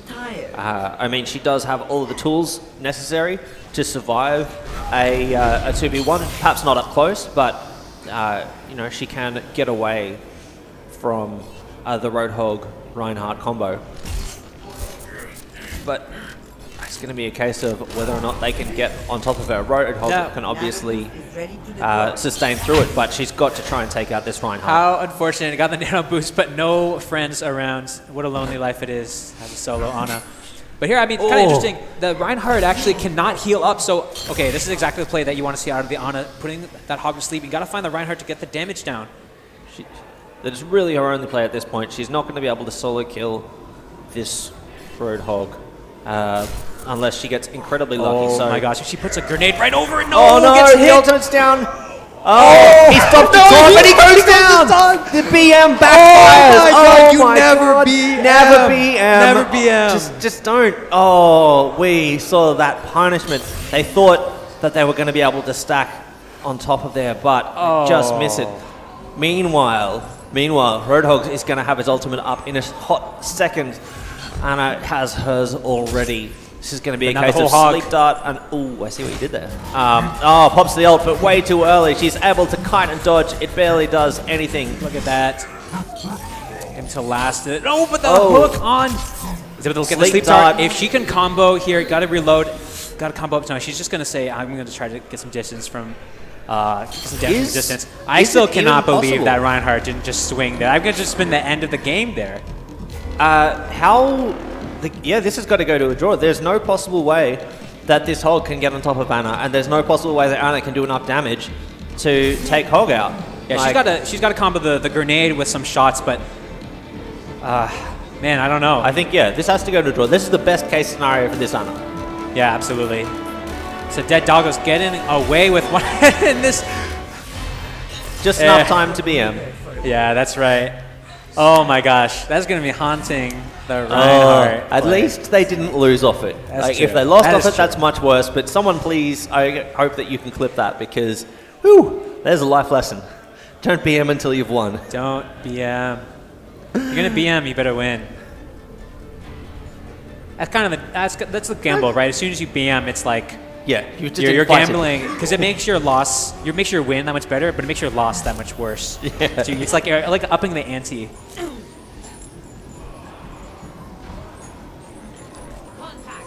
All right, so on the side of Dead Doggos, going for the Pharah now. They want to stay far away. Oh man, just going with punts all day. No. Wow, okay. That was actually the first possible good hook first that we've seen by being able to hook first and drop away. Yeah, that was good. Oh my goodness, long range hook. It is Hook City right now, and that was special. Dead Doggos with an amazing max range hook. Oh, sliver of health. Wish we could get an instant replay on that. I saw the hook go on. I was like, there is no way that could have worked. Octopus trying to put some distance between. Only 31 health, no healers around. This is going to be. You know what he's thinking right now? I wish I just swung my hammer. Yeah. Now we're tied up. I think that actually does, I don't know, take a significant hit in the tempo of the game because that I mean, they felt like they were in control until that point, and now they realize like, oh no, we have to, balls. I so mean, maybe we'll really see got to some- take a deep breath there Yeah, just in that case. pick some Zenyatta, throw some balls out, and maybe just sustain through the pain. That's right. Seems like Dead Doggo's finding their stride, able to kind of stay spread out. I'm surprised that it has taken this long for everyone to get on the Reinhardt train. Like, we saw quite early this was a very effective way to deal with these hooks that are ruining everyone's lives. So, taking a lot of damage there, but he'll be able to heal up fairly easily.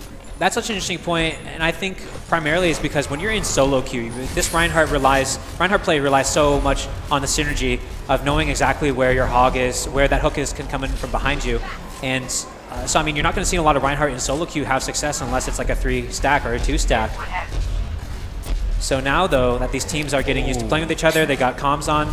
That was some tight Pharah play, just threading the needle of those rockets through there, sidestepping the hook, but getting behind the Reinhardt shield to be able to put some damage down. That's one. That was a splash damage, not even aiming for the Ana, but just managed. everyone getting whipped around by these This hooks. Hog, is he going to be able to heal up? No, they managed to just get him with the last little hit of Punched that in rocket. the butt. Punched is in the too butt. much. There he goes. That is the I first mean- really successful Pharah that we've seen so far. She's gotten some work done in other comps, but that was all Yeah, that fancy feat. Yeah. The happy feat back there. just That ain't Falco.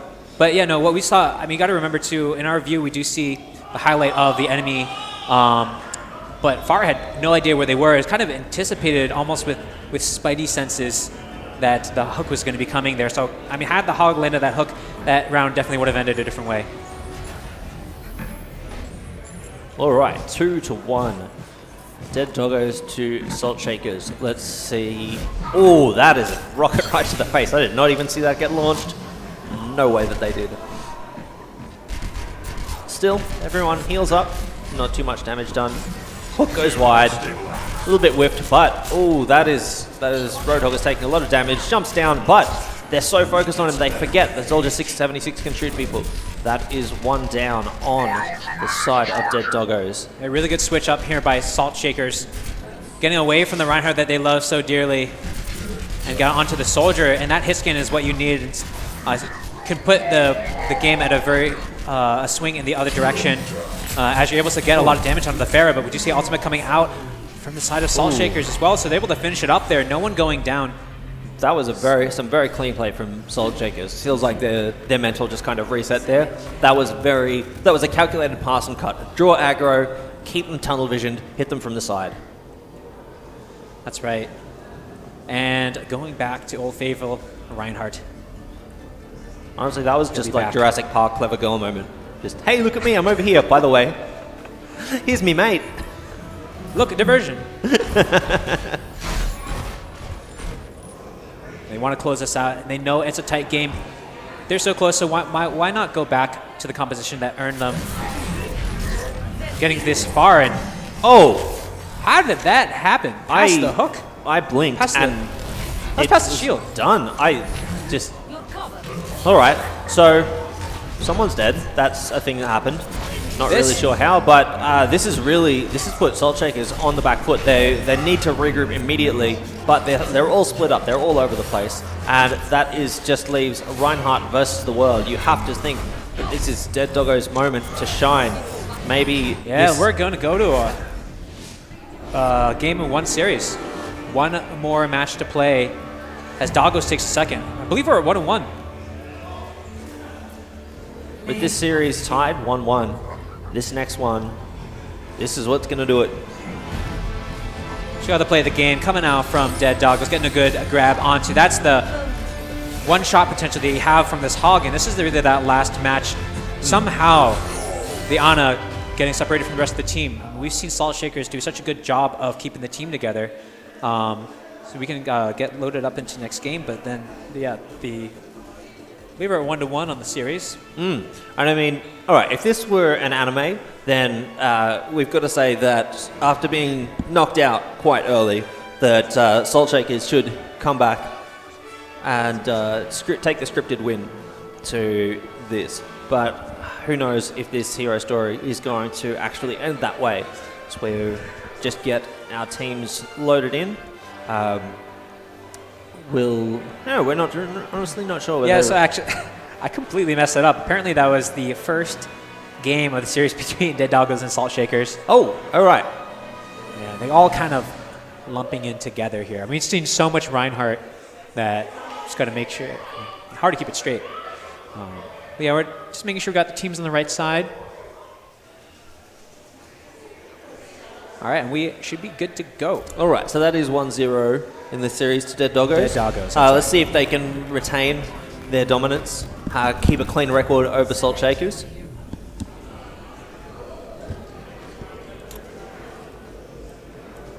It is so interesting how this tournament meta develops over time. Because this is not something that we've seen show up in any of these other events. Yeah. This is something that's entirely dependent on each team that comes up and just comes up with something that works, and everyone kind of sees it and iterates. Personally, I'm looking forward to this Reinhardt being countered again by the triple turret comp, just because it's so it requires such precision in its execution. Yeah, this is pretty much the same team composition as we saw during the second round when Salt Shakers took the win with that Soldier switching to the hit scan instead of on the Reinhardt. Oof, but that's a 1-for-1 trade right off the bat. Both Hogs Soldier taking a lot of damage, but does manage to heal up. So we have support and damage left. Let's see how well this manages to go. So I mean, you've really got Soldier versus Farah plus the support here. Yeah. What do you got? Matchup-wise, this should go the way of Salt Shakers.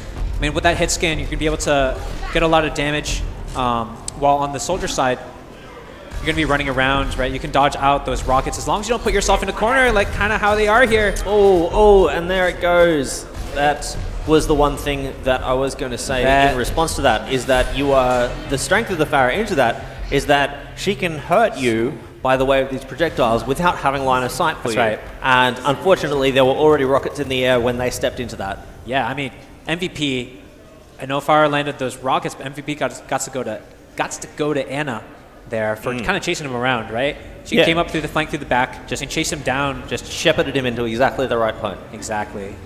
Well played. No idea. So here we go. Dead Doggos continuing where they left off. Not switching off the Farah though. We just see Diva on the other side as well. Yeah, going back to Azaria, which is something we saw a lot earlier in the day, but haven't seen too much of since Reinhardt started to become popular. Just poking down a little bit, some early shots. No one really landing any significant damage. Just people kind of just poking each other, trying to see what they can corral into a favorable engage. Yeah, Dead Doggos looked like they were about to get split there, but they know as much as anyone else on this tournament, you have to stay together here. But now with this Zarya showing her strength, putting that bubble up and pretty much blocking and absorbing any damage as she's going up through the corridor there. Now this Diva is demacked and just zero-suiting, shooting her pistol from the back. Zarya is very charged. Was up at 60 charge there, and gonna get even more. Oh, that was a long hook. Way outside of the range of the rest of the team. You see that? That is the power of the Ana plus, I mean, that grenade. Oh. You saw how low that Hog was. He was about to go down, but he just bought so much time for his team here, and now Salt Shaker's in a good position to be able to take this round. Yeah, what a great fight. I mean, this has got to be the death of Ana right here. And there it goes. But we're down to a 1v1. We've got a D-Max Diva versus a low-health Zarya. This is... Oh, it's so close, but... Oh, Zarya just takes it out. Wow. Less than 20 health remaining. Oh. Salt Shaker's got so much time there from the Hog eating so much of the damage. I mean, he was just getting pumped up, but he was just chugging on the gas, and with that grenade, biotic grenade from the Ana, all of that healing is increased by 100%. That'll change next patch, but for now, definitely very powerful. Salt Shakers, one game away from being eliminated just after taking out the champions from the last tournament. Now faltering is this Reinhardt. They found the counter. Yeah, they really need to pull something out very quickly because this is match point for them.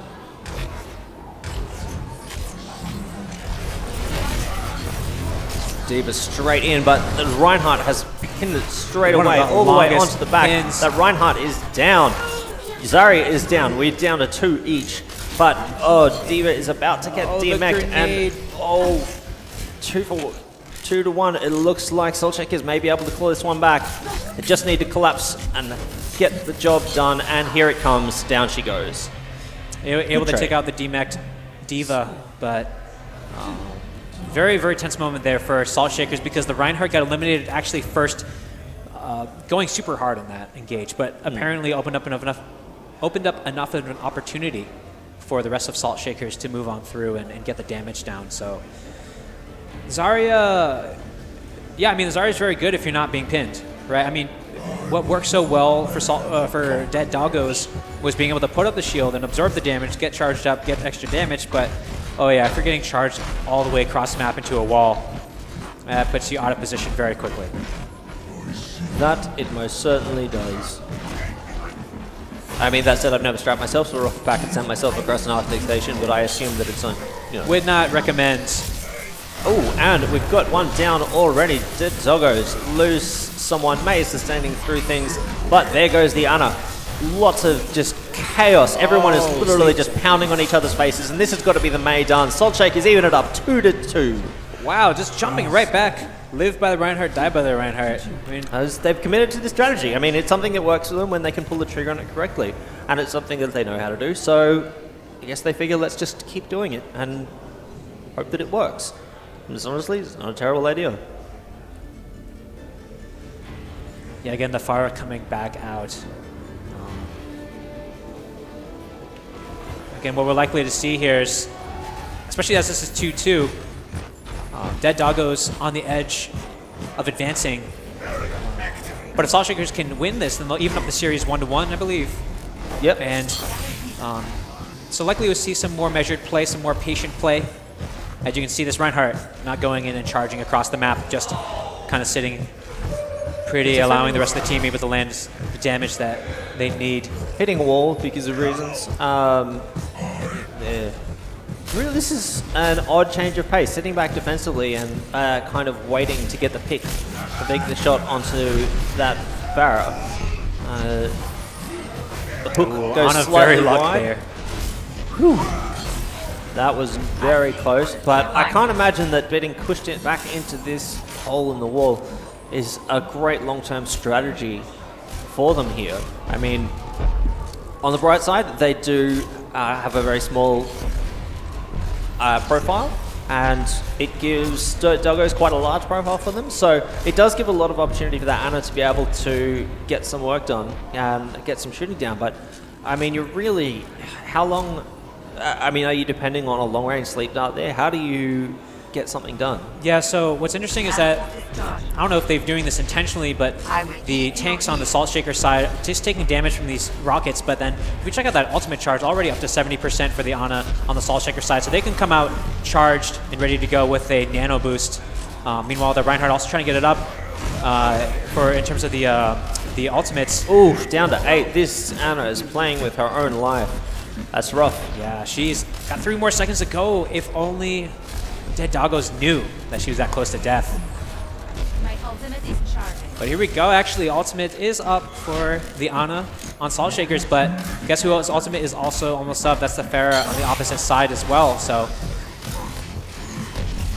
Salt Shakers Reinhardt better keep his shield up. And he's fainting like he's going to go out, but doesn't manage to do it. Taking quite a lot of damage, actually going critical there.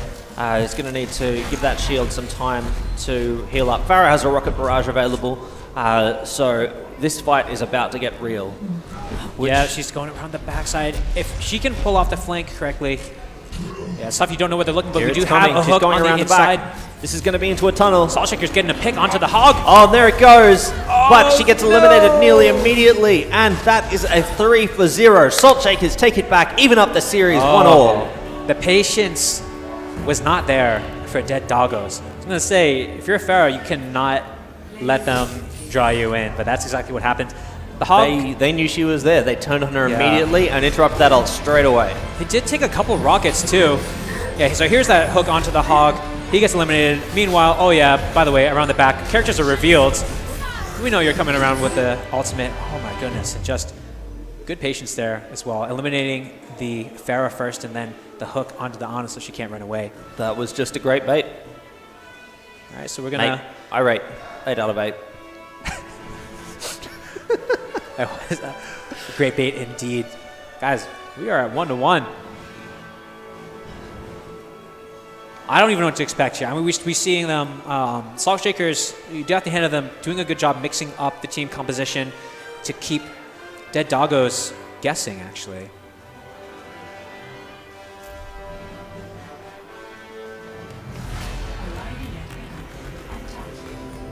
All right, guys, again, so this is our semi-final match on the loser bracket side. Dead Doggos and Salt Shakers, really high-level play here. I mean, just really good playing around 2 win conditions, right? That's something that we don't really highlight a ton, but something that's super important in these teams realizing. I mean, the Reinhardt allows your team to be able to get up close and get up and get picks onto people. But meanwhile, we see that Dead Doggos is preferring to keep their distance. And I mean, what you touched on there is really the most important aspect of Reinhardt, is that you have a threat profile when you're in a game with something like a Roadhog that if you're within X distance and you have line of sight, you are in danger. Like, he can land that ability on you, and then it's on you to dodge it. But if you've got the Reinhardt there, that closes your effective safe distance and gives you a lot more opportunity to set up more advanced picks. But, oh, great displacement there, punching the Reinhardt out, managing to sneak a couple of rockets in behind, not really get too much damage done though. Yeah, good idea. Didn't pan out. Unfortunately, didn't had to reload off the back of that. Otherwise, she would have been able to put a couple of rockets into the backside of the Reinhardt. Kind of at same stalemate as we saw in the last game. This siege not going incredibly well for Dead Doggos. I mean, it's... Oh, and here comes the flank, but the hook gets Great reaction whipped, shield and there. they all turn onto the secondary entrance nearly straight away.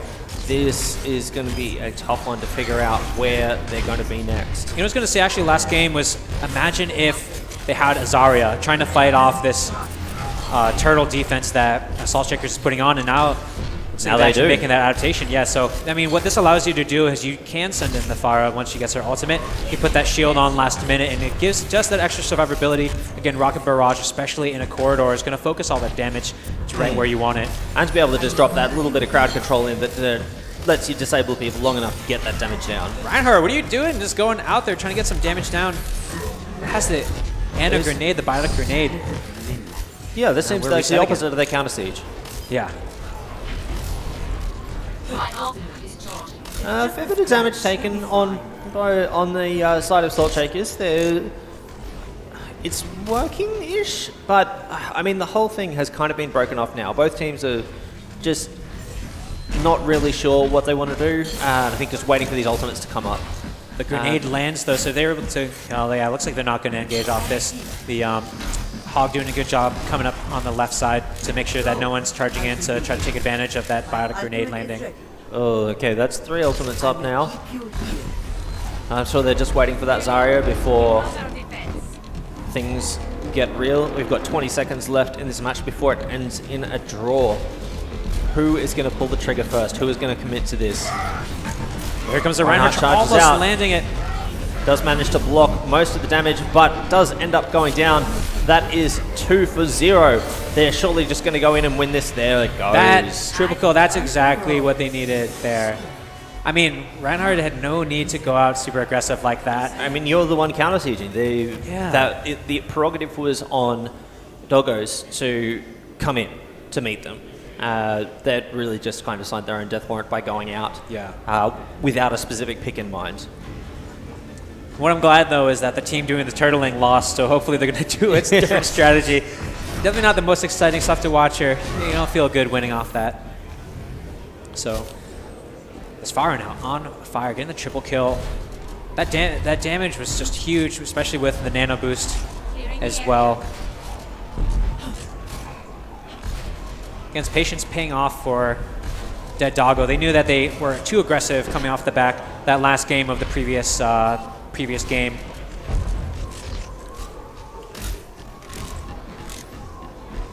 See here now, they do move out into the open.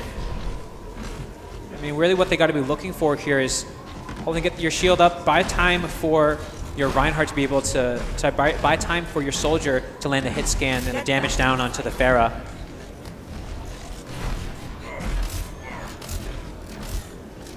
They're doing on ultimate charge, is highest right now on the Reinhardt. Yeah, I mean, blocked a ton of damage. The team is not in an amazing formation at the moment. I think they're starting to reset a little bit, but they're just kind of waiting to find the right engage rather than trying to force one. So looks like they don't. It looks like they may have a plan for it, but oh, the sleep dart goes down. Pharah manages to displace that Reinhardt, but he dashes back in anyway. Zarya is super low. Doesn't look like she's going. Oh, she's managed to get back out again. Pharah gets healed up. Of health. Wow. Manages to just escape with her life. This is some excellent juggling of health as a resource. Yeah, she took the damage from the charge, but she shielded right away and was able to live, and now returns a kill back onto the Ana. And now no healer for this Reinhardt, so now he's got to go balls to the wall, gets a good charge, but gets sleep darted right before he contacts against the wall, but we do have an ultimate from the Ana down onto the Zarya, and this Reinhardt is so low. He has no healer behind him, so he tried going for the charge, but that was a last-ditch effort. Now, just a soldier left to take care of. Things not looking particularly great for Salt Shakers with 1 minute to go. Looks like they will probably go down to this one. Oh, but he does have his ultimate. Pops the sides, gets immediately sleep darted. Most of that damage is negated. He loses over a half of his ultimate time. Great play from that Ana, completely neutralizing Soldier's point of power. Wow. Oh my goodness, the rocket coming through. I'd like to see that replay. That Pharah, How did you even get that in there? Nope. Man, that was crazy. I mean, Ana playing super, super well on the side of Dead Doggos. That was an absolutely clutch sleep dart. Yeah, saving the Zarya there at the end. Actually, I forget who got charged. Someone got charged, and then the sleep dart happened right before the contact. The sleep dart came through onto the Reinhardt. Yeah, and then at the end there, another sleep dart onto the ulting soldier. That aimbot probably would have taken him out. I'm bringing a little more tankiness to this front line instead of this D.Va now being paired with the Reinhardt. For what could well be match point, I kind of expected a little more aggression out of Salt Shakers here, but looks like they are playing quite patiently, looking to reposition. So get D.Va into the backside. They've managed to split the team up. They're all focusing down, but unfortunately they get separated after they're engaged. That's two. The D.Va will not be long for this world. There's 2v1. She's out of the mech. Then that is the game. That is the series. Dead Doggos take it. 2-1. Well played, Doggos. Yeah, I mean, you saw the idea there, trying to bring some more tankiness, but the support got singled out. So let's check out the play of the game here from Dead Doggos Pharah. Yeah, this has definitely got to be that triple kill though. So even though this ultimate coming in at the end, it still does increase the damage. See that? Just using the E to get in there. Yeah, actually using the E as a hard engage tool, like to bounce in, that's special. I really enjoyed that. That is really cool. All right, guys. Well, we have our final set up. We got Dead Doggos going against Hanzhou, please, the team that eliminated them in the previous round. Yeah. Ooh, the rematch. Wait, rematch. Okay. Will they be able to redeem themselves against Hanzhou, please? We'll be back soon. Yeah. So we load them in. See you guys soon. 3 minutes.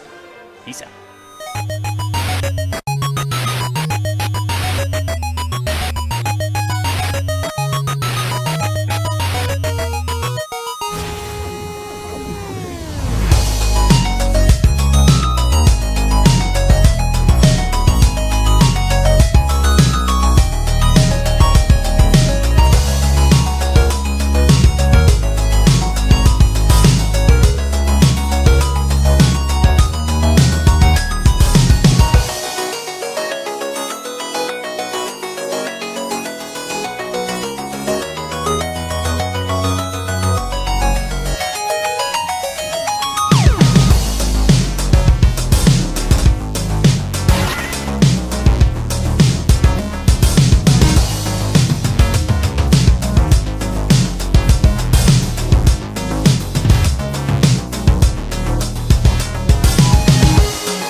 the tables start to turn and acting up, you don't have to.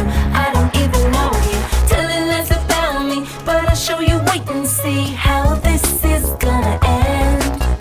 I'll make a break for the other side.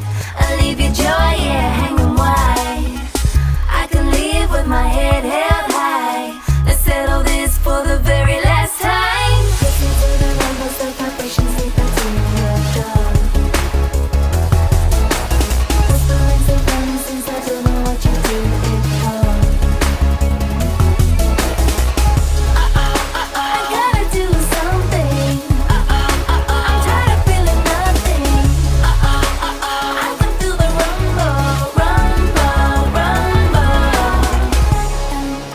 Dun, dun, dun, da, da, da, dun, dun, dun, da, da, da, da, dun, dun, dun,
All right, and we are back at the RazerZone Open for round 2 of the Overwatch 3v3 tournament for Split 1 2017. We are finally into the grand finals. We have Hanjo Please versus Dead Doggos. This is a little bit of a grudge match. Hanzo Please having eliminated Dead Doggos into the secondary bracket in the lower half of our double elimination and having to fight their way back through into the top. So we are going for, I believe this is going to be a best of 5. That's right. So best of 5 on the series. So within this match, it'll be best of 3 for the best of 3 games to win the match, and then in the series it was best of 5. So we're going to see a bunch of games regardless here. So Hanjo, please, actually the team that we saw in the semifinals send Dead Doggos down to the loser bracket. Let's see if they've made their redemption though. All right, we see Dead Doggos actually taking, again, the Pharah that we saw earlier. We're trying to have some success here on against Hanjo, please. So no kills have fallen yet, but now you're watching this Pharah here getting pretty close, and now they're trying to get back onto that Widowmaker, but the Widowmaker takes out the Pharah instead. So that was an amazing shot, and you can tell by the fact that this Widowmaker has a golden gun that she has spent a lot of time on this character. This is getting a lot of work done, and boom, headshot. That is another camp down on the side of Dead Doggos. That is the round, the first game of the round. Over to Hanjo, please. Hanjo, please. That was an interesting engage. They really just went to figuring each other out and getting quite mobile very quickly. Team lines, the fighting lines really just, I don't want to say they disappeared, but they were very malleable. Yeah, I mean, kind of chaotic, but it's interesting to see Hanjo, please, jumping right back into the game. Even though they've been kind of pretty cold, they fought their way all the way up the winner's bracket and then had to wait for the loser's bracket side to catch up. So, you know, definitely playing at a very high level. Again, Hanjo, please, Masters, Diamond. It's going to be hard for Dead Doggos to really try to take over. Yeah, more golden guns. This, again, quite a high level of mastery that we can see on all these champs. Hook goes down onto Zarya, but doesn't get anything done. Another hook. Really accurate thing there from these Dead Doggos, but we have a 1-for-1, losing one from each team. Leaves us with a Winston Zarya versus a Zarya Ana. Yeah, and we saw this earlier from Hanjo, please, was doing a good job focusing down the Pharah first, but they may have committed a little too hard as the rest of the team falls to Dead Doggos, and now it's even up within this game, in this match. Really interesting little skirmishes there.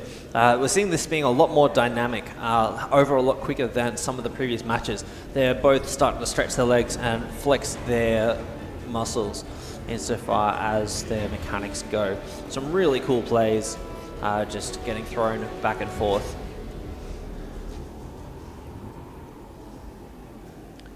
All right, into the third round.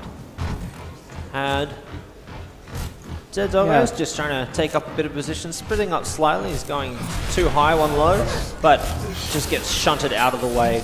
And that... yeah, they did away with the Pharah play. I mean, the Pharah got picked off. There was a first blood on the first 2 rounds, and luckily they're able to take the first game because of the aggression of Hanjo, please. So we'll see how this Diva plays out. I mean, it allows you to play very aggressively with the defense matrix being put up in the front, especially through these zones. So interesting to see that we don't have any kills even falling through. Actually, just... there it goes. Dead Doggos managed to get one down onto Hanjo, please, and they've still got plenty of health to fight with. And there is the clean ace. Oh, man. Dead Doggos. Eggplant Hero getting work done. Yeah, I mean, Dead Doggos has gotten a lot of practice in the last series against the Salt Shakers for fighting in these crazy skirmish battles, like where you're just up front in each other's grill and brawling. So that was the kind of match that they brought, and it looks like they're going to be bringing some of the Salt Shakers tactics with them, bringing out the Reinhardt.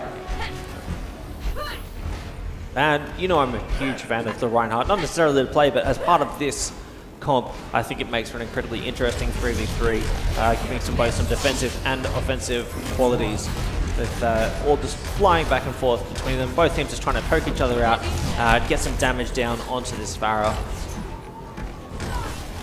Yeah, so yeah, the Pharah has switched sides here. Zarya able to provide that bubble.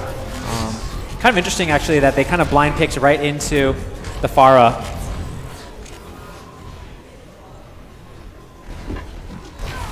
So, again, now that we see the support is down, yeah, now everyone starts falling as well. So the Reinhardt was not able to keep the shield up to protect the soldier here. So now it is just, Reinhardt's not a hard guy to find. Just maybe hard to take down. The protect the Pharah composition working quite well for them there. Just getting to sit back and, oh, a little bit of BM there. Old school teabagging. Good times. And who doesn't enjoy some nice tea? That is right. You gotta have a tea bag to have tea. It's mostly true, yeah. I guess you can, Probably, I don't know. You can have like, there are other implements actually. No, that's a complete lie. I don't know anything about tea. Like, you could tell me that tea comes from cows, and I would be like, oh, cool. Yeah, that's fine. Now, interesting, there are teas that come from cows. Really? I just haven't heard of them. So Fair enough. I'm sure they're out there. Good call. I'm sure they're out there. Cow pie tea. All right, getting into the fourth score. It's 2-all. Next one's going to take this round. Let's see how it goes. Good use of the defense matrix there, but Guys, got to call out the Widowmaker on the side of Hanjo, please. We saw that Widowmaker have so much success, and I think it might have been against Dead Doggos. Yes, actually, you're right. That was the first round that this came out. I think they know better than to sit on this Widowmaker and just let her just preemptively take shots. They do need to force her off the positions that she wants, because if she can set up where she wants to and not be pressured, she will just kill you. Just 100% kill you. And you see a lot of confidence coming from the Zarya play, running right up to their front, but it could be too much. Low, and, yep, takes them out. Just one Roadhog versus a very dangerous team composition. You have to imagine that this round is going over to Hanjo, please. Oh, more of the... Going for the style points. That was like the setup for the play of the game right there that we saw. There we go. Hanjo, please, taking the first match of the series. So if they're able to win 2 more matches, then be able to take the crown and the prize. So here's Kusalai coming in on the play of the game, actually for Dead Doggos. So we saw the Diva play. Now with the Ana boost, able to do so much damage, and you're already so tanky on this patch as Diva. In addition to having that Nano boost, you're just not gonna do any work.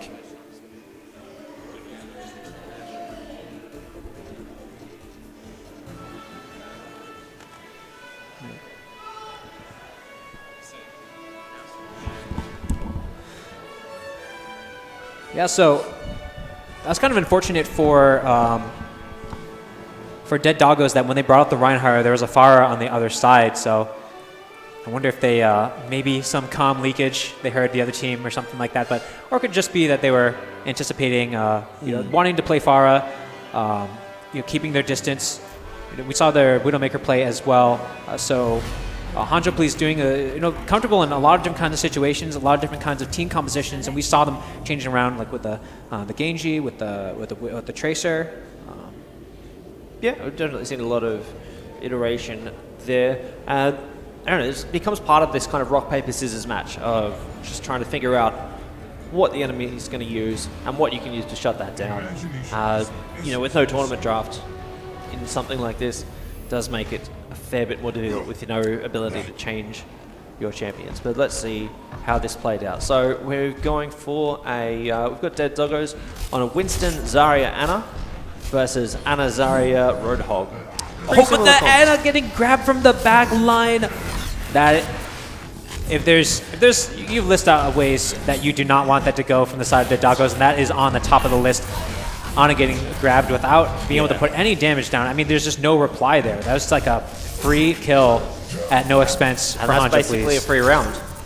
There's very little that they will be able to do after that, short of something impressive. Oh, but Winston manages to get the same return kill back down onto Ana, but Zarya is super low. Let's see if she can heal up, but no. Winston goes down, and Zarya was not far behind him.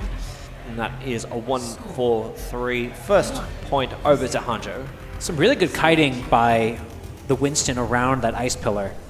But it bought him a lot of time, but again, with a limited health pool, there's only so much that they were able to do. I mean, he did solo out the Ana though, so I mean, it was they were supportless at the end there on that 2v2, but I didn't even see that the Zarya was kind of sneaking around the back with the shields, able to throw it out. And here comes a Reaper now from Dead Doggos. Okay, so I mean, I've got to think that perhaps this Reaper is a little bit of a desperation play.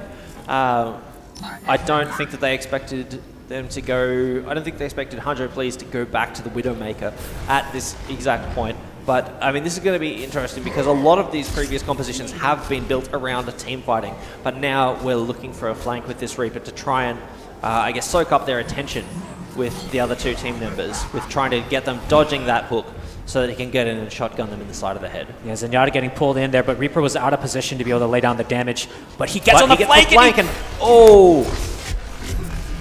If he's going to get killed, oh my god. Did he just get, oh, that's unfortunate. See, that is good team communication there, because actually, I don't know if you saw him, the Reaper waited until he was right up close to him, and had he landed that second shot, he actually missed it. He landed that second shot, the Zenyatta would be dead at right now. Very good response from Hanjo Please to be able to collapse onto that Reaper, because that should have been an easy kill onto the support. But now Hanjo Please only one Widowmaker left versus the Hog. So busy thinking about that that man, this is okay. This has got to be a round for Dead Doggos. We've got a Widowmaker with a shred of health versus a full health Roadhog. No. Yeah, let's check out what's going on with the game. Yeah, still, like the game had come I know it sounds like stopped, but actually it's still going as it's getting super quiet. Now the hunter becomes the hunted. Oh, Frenchie, no one cares what you think. Almost landed the hook. Oofed! This is going to have to be an absolute hero play from this Widowmaker.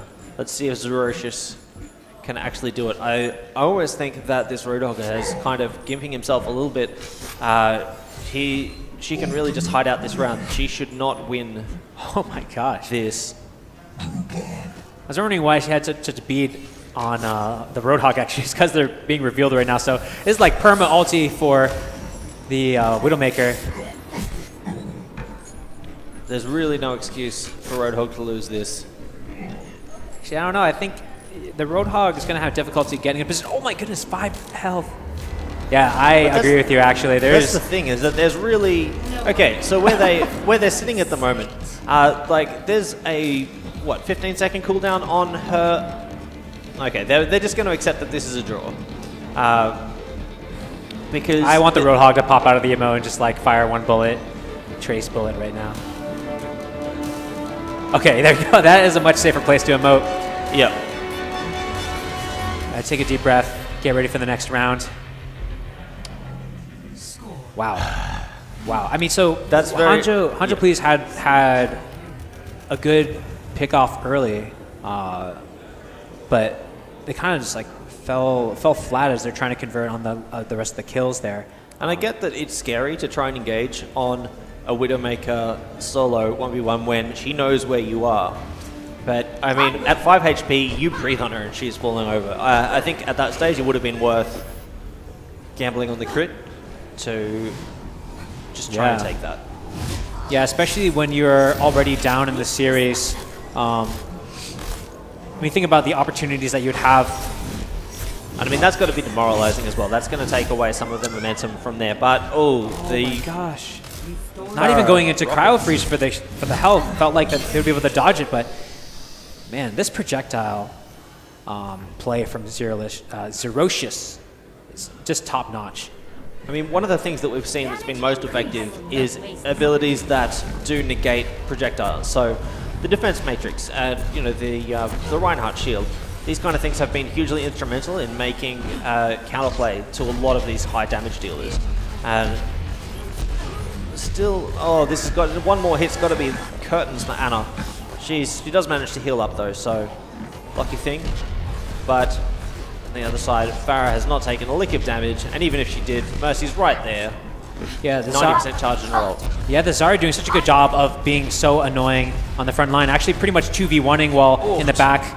This Farah is getting so much damage in here. It's probably going to unleash the ultimate. And there Just it for goes. safe measure. Eggplant hero gets eggplanted. I don't know what that means. I don't know why I said that. Hey, whatever it is not good. I can't imagine a world where getting eggplanted is. I mean, unless you like eggplant. Maybe you're like getting a gift of eggplant, like a I guess. Dropbox. Get drop boxed, eggplanted. Yeah. That's right. Oh, that helicopter's broken. That's sad. Ooh, now the Winston coming out from Hanjo, please. They want to close this out to go to the quick 2-0 in the series. But now we see the Widowmaker coming out for Dead Doggos. I think this. We did see some Widowmaker from. But they're onto them already. Puts the shield down. Is doing a lot of damage. That Winston has dived the backline successfully. There, Anna is gone. He's going to regroup and heal up. Talk about worst. That was a great dive. Yeah, talk about worst nightmare there for Dead Doggos. I mean, trying to set up, go for the distance plate.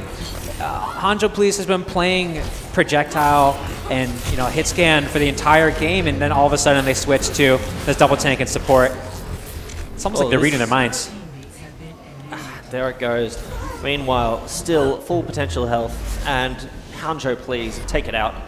So that is going to be 3-0 for this round, and the Yeti Winston skin, one of everyone's favorite holiday skins. That's right, the second son here with the play the game from Hanjo Police.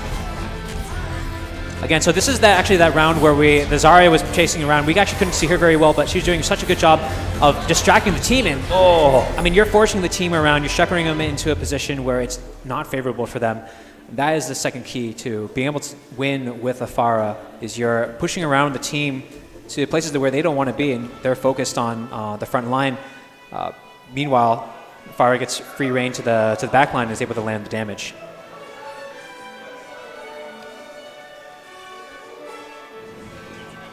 Guys, Hanjo Please already up 2-0 in the series. If they win this next match, That's they're it. going to be taking it home.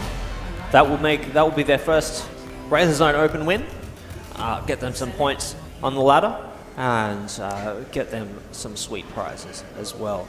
So we'll see if they can do that. Otherwise, if Dead Doggos will have to perform a complete reverse sweep in this series.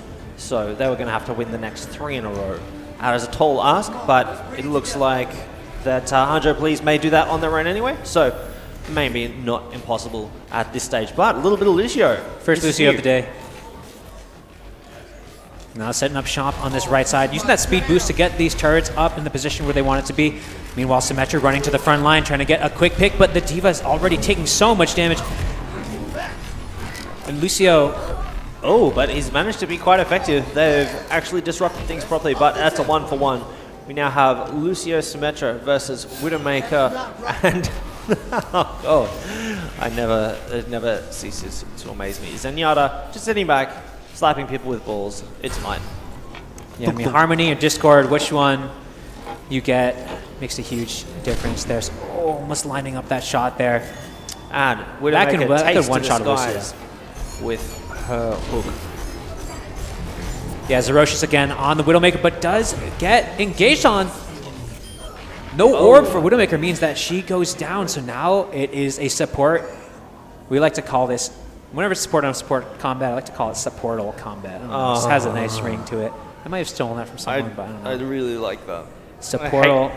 I hate how much I like that. It hurts me. It hurts me deep. But I mean, okay, let's think about the matchup, how this should go. I mean, Zenyatta should take this, right? Zenyatta hurts. Like, let's be realistic. He has the tools in this, but Lucio has the mobility. So there's a lot more outplay potential, but basically it's just going to depend on how good this Lucio can be. Yeah, this Lucio doing a good job skating around. He is slippery, and he managed to do it without barely losing a lick of health. 100 to 0. That is the outplay potential of Lucio. Was that like a caster curse again? Does this keep happening? You know, I'm gonna do the opposite. I'm gonna say what I think is not gonna happen and see if it still happens. I don't think that someone is going to bring me a cheeseburger. That's a good. That's a good opposite day thought for sure. I've never. I mean, what's so interesting? So if you're talking about a solo queue on this, Lucio very rarely see success with Lucio because his rate of healing is not probably the lowest of all the supports, but because he does the AoE heal and can do it kind of without even thinking about it, that's what makes him so strong in the team play in 6v6. And there we go, Lucio going down here. And what are they going to do with a Sombra? Okay, so this is our first Sombra of the day as well, but ooh, it is just Sombra left now. Let's see if she manages to get anything done with her trickery and stealth. The answer is no. She gets rocketed in the face. Yeah, the only way that could work is if you're getting in really close enough, you're hacking the Pharah so she can't jump up and then someone else comes in and you're comboing damage onto that Pharah. Yeah, that was... You know, Dead Doggos, I really don't feel like they played the team composition that they picked. Their comfort picks earlier, I really don't think they played them to their, the best that they could. And they're doing all these random kind of team compositions now. They know their back's against the wall, they got to experiment, but you got to wonder if they should have gone back to what they're comfortable with and try to play that better.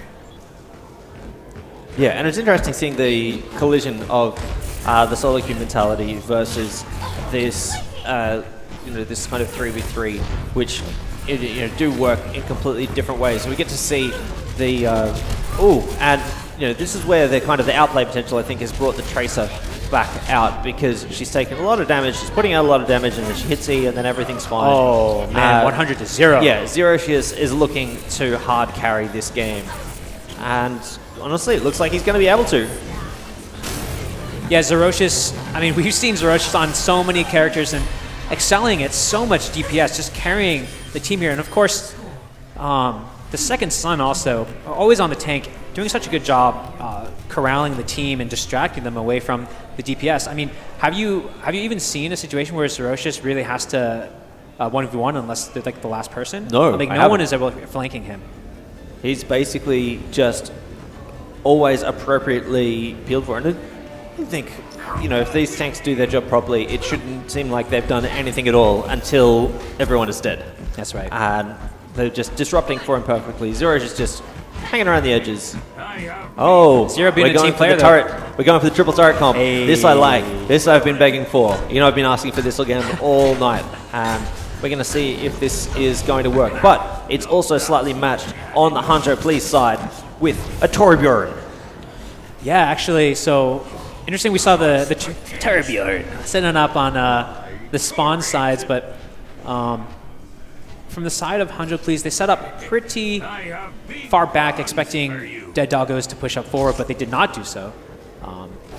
And the more time Dead Doggos has to set up, it's actually an interesting spot. I don't know how good this is, because as soon as you peek past the doorway, you know exactly where the turret is. Oh, now the Bastion going down. Zerocious again carrying from the support position instead on the Ana. Oh, they do manage to get the picks though, and those turrets of various kinds do. Oh, and Zarya is shredded. Symmetra. Oh my god. The Bastion was a bait. I think so. Everyone's so focused on killing the DPS, Yeah, they forget that everyone else is annoying and awful. If you guys hear the groans in the background, that is the typical groan you hear when characters like Symmetra are played and carry. Characters like Teemo, these characters that like when you pick into them, just frustrating. You're often going to get the oh yeah, no skill. You didn't have to aim for that. But the part of the game, and you got to work with it. Well, I mean, that's the thing. There's a champion for everyone in this game, and it focuses on your decision making instead. And some people will make, that's quite a safe turret placement. But let's see. I mean, they've got to expect that the Symmetra turrets are going to be on the inside there. These teams are completely set up, which is, we've lost one already. Yeah, they're kind of scattered, actually. You hear the Symmetra trying to set up shop under here. You see all of those turrets. I mean, as soon as they walk in there, they're just going to run away the opposite direction where they came. You got to wonder. But that said, Torbjorn is hurting.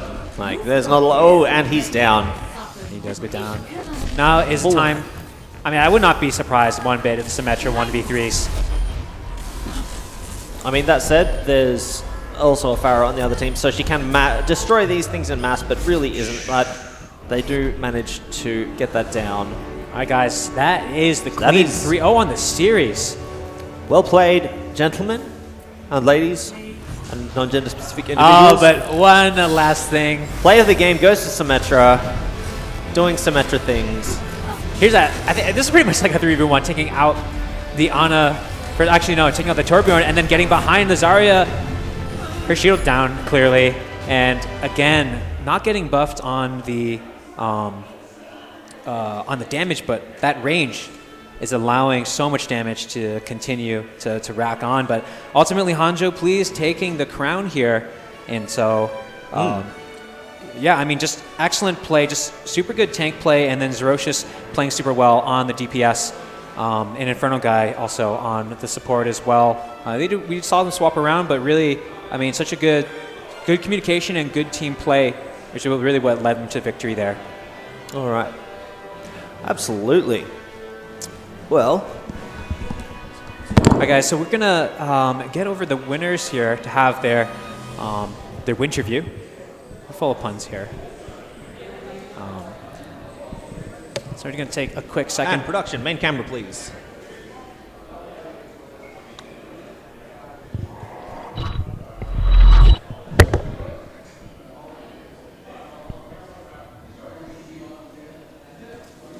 But yeah, so again, I mean, maybe expected as we saw the draw early on, the Masters. All right, so that was the grand final of this round 2 of split 1 of the RazerZone Open Overwatch 3v3 2017. I have with me my co-caster Mushu Beef, and we have our winning team, Hanjo Please. Guys, what a match. Here we go.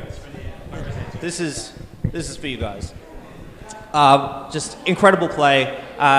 Looked like the team that you had eliminated in the first half of the bracket was going to come back and perhaps nip you at the post, but you guys managed to clean sweep it. How do you feel about the whole day? Like, how was this experience for you? Honestly, this whole experience has been a lot of fun. Yeah. I really enjoyed looking at the enthusiasm that other players had, and it was just overall a great experience coming on to a live event because it's different from being at home and playing competitive. Yeah, definitely. Playing on LAN in front of people with the crowd around you cheering. I mean, the crowd has been really, really going nuts for you guys as well. So yeah, if you want to just introduce yourself, let's put some faces to the names. So I'm Pactopus. I was playing mostly Ana and Mercy and Zen, and I main healer support in this season. I'm Zerocious, and I played Pharah, Roadhog, and Widow. I didn't do so well on Widow because I'm not used to it on this laptops, but it was all right. We did fine. And I'm the Zarya main for our team, and I played Zarya every game, every set, and I go by the Second Son. That was some very impressive Zarya play. Thank you. So, as far as the picks go, did you feel that the meta of the tournament, like what you guys were picking into and what you were playing against, how did you feel out that developing? I mean, obviously, like if you're you're going to want to go for Zarya. Mm-hmm. Is that something that you feel was viable, all the time? Yeah, like the meta of the tournament kind of solidified itself into 3 top picks, which were Ana, Zarya, and Roadhog. And we kind of ran with that strat pretty much all through like the pools and through semis, and it was working really well. And we came up with some counter picks to that as well, because you could kind of see some teams developing cheese into response to that, so it was good.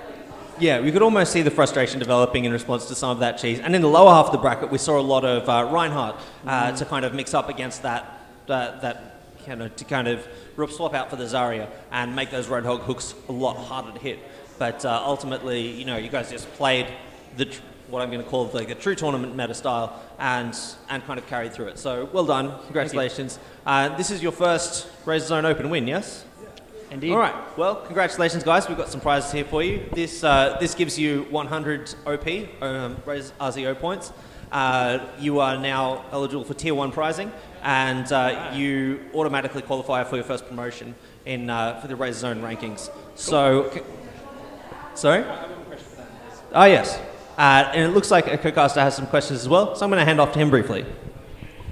Yeah, guys, great play. So definitely want to hear from other guys as well. So, I mean, 3v3 is something that's not like ranked right now, but I know a lot of people are very passionate about it. So you guys, as for each of your roles, like kind of as a tank, DPS, and support, what do you recommend doing in terms of like when you guys are practicing, or when you're like, let's just say this, when you guys are making your picks, how did you figure out like which character to start with, and were you building your team around that character? Here, I'll hand that off to Zero because he's really our theory crafter. Well, first of all, our first run-up would be, as always, Ana, Roadhog, and Zarya. And then we see how the other team works around that. Sometimes if they had a Reinhardt, we'd pick the Pharah so we can separate the team, and that way we'd be able to pick the pretty much the heroes one by one. If they had like a sniper or a Pharah, we'd pick the Widowmaker to snipe them off. So we kept on trying to counter them, and it doesn't seem like they tried any counters against us. Of course, the defensive meta worked, but we worked our way through that. Gotcha. Yeah, it was cool to see you guys as you're picking, characters. Actually, interesting in the second game of the second series, you guys just picked Pharah, and then the first time they brought out the Reinhardt. So good to say that was calculated. That you guys knew they're going to bring out the tank, but I think you guys definitely did a good job. Definitely theory crafting, building your team to be really strong, and also counter their team as well. So, okay, cool. That's what I had. I think we're going to close out the event. So. You guys have any shout outs? I guess. No, I don't have any shout-outs. Oh, yeah. I want to shout out to my homeboy and my brother, the first son. He's over at Genesis right now. And shout outs to my Midwestern folks, Admiral Akra, if you're watching this. What's up, dude? Well, shout out to all of my Facebook friends that are watching this right now, and shout out to Ember, of course. Shout out to everyone who participated. You made this tournament very fun, and I'm very glad I competed against you all. All right, cool. All right, thanks guys for joining us. I know it was a long day, but hope you had some fun watching the RazerZone Open 3v3 tournament. So I'm Mushy Beef. That was Chopsky, just off screen now, and we'll see you guys next time.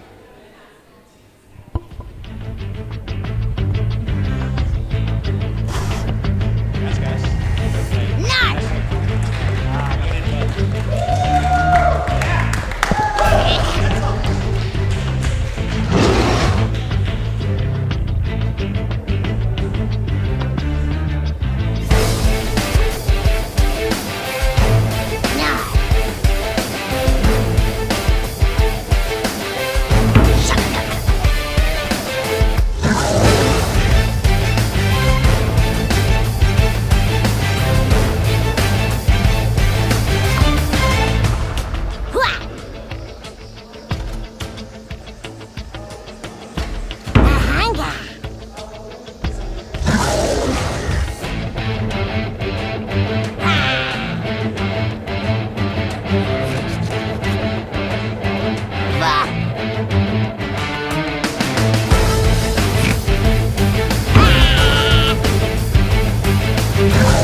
Have you seen the detailing?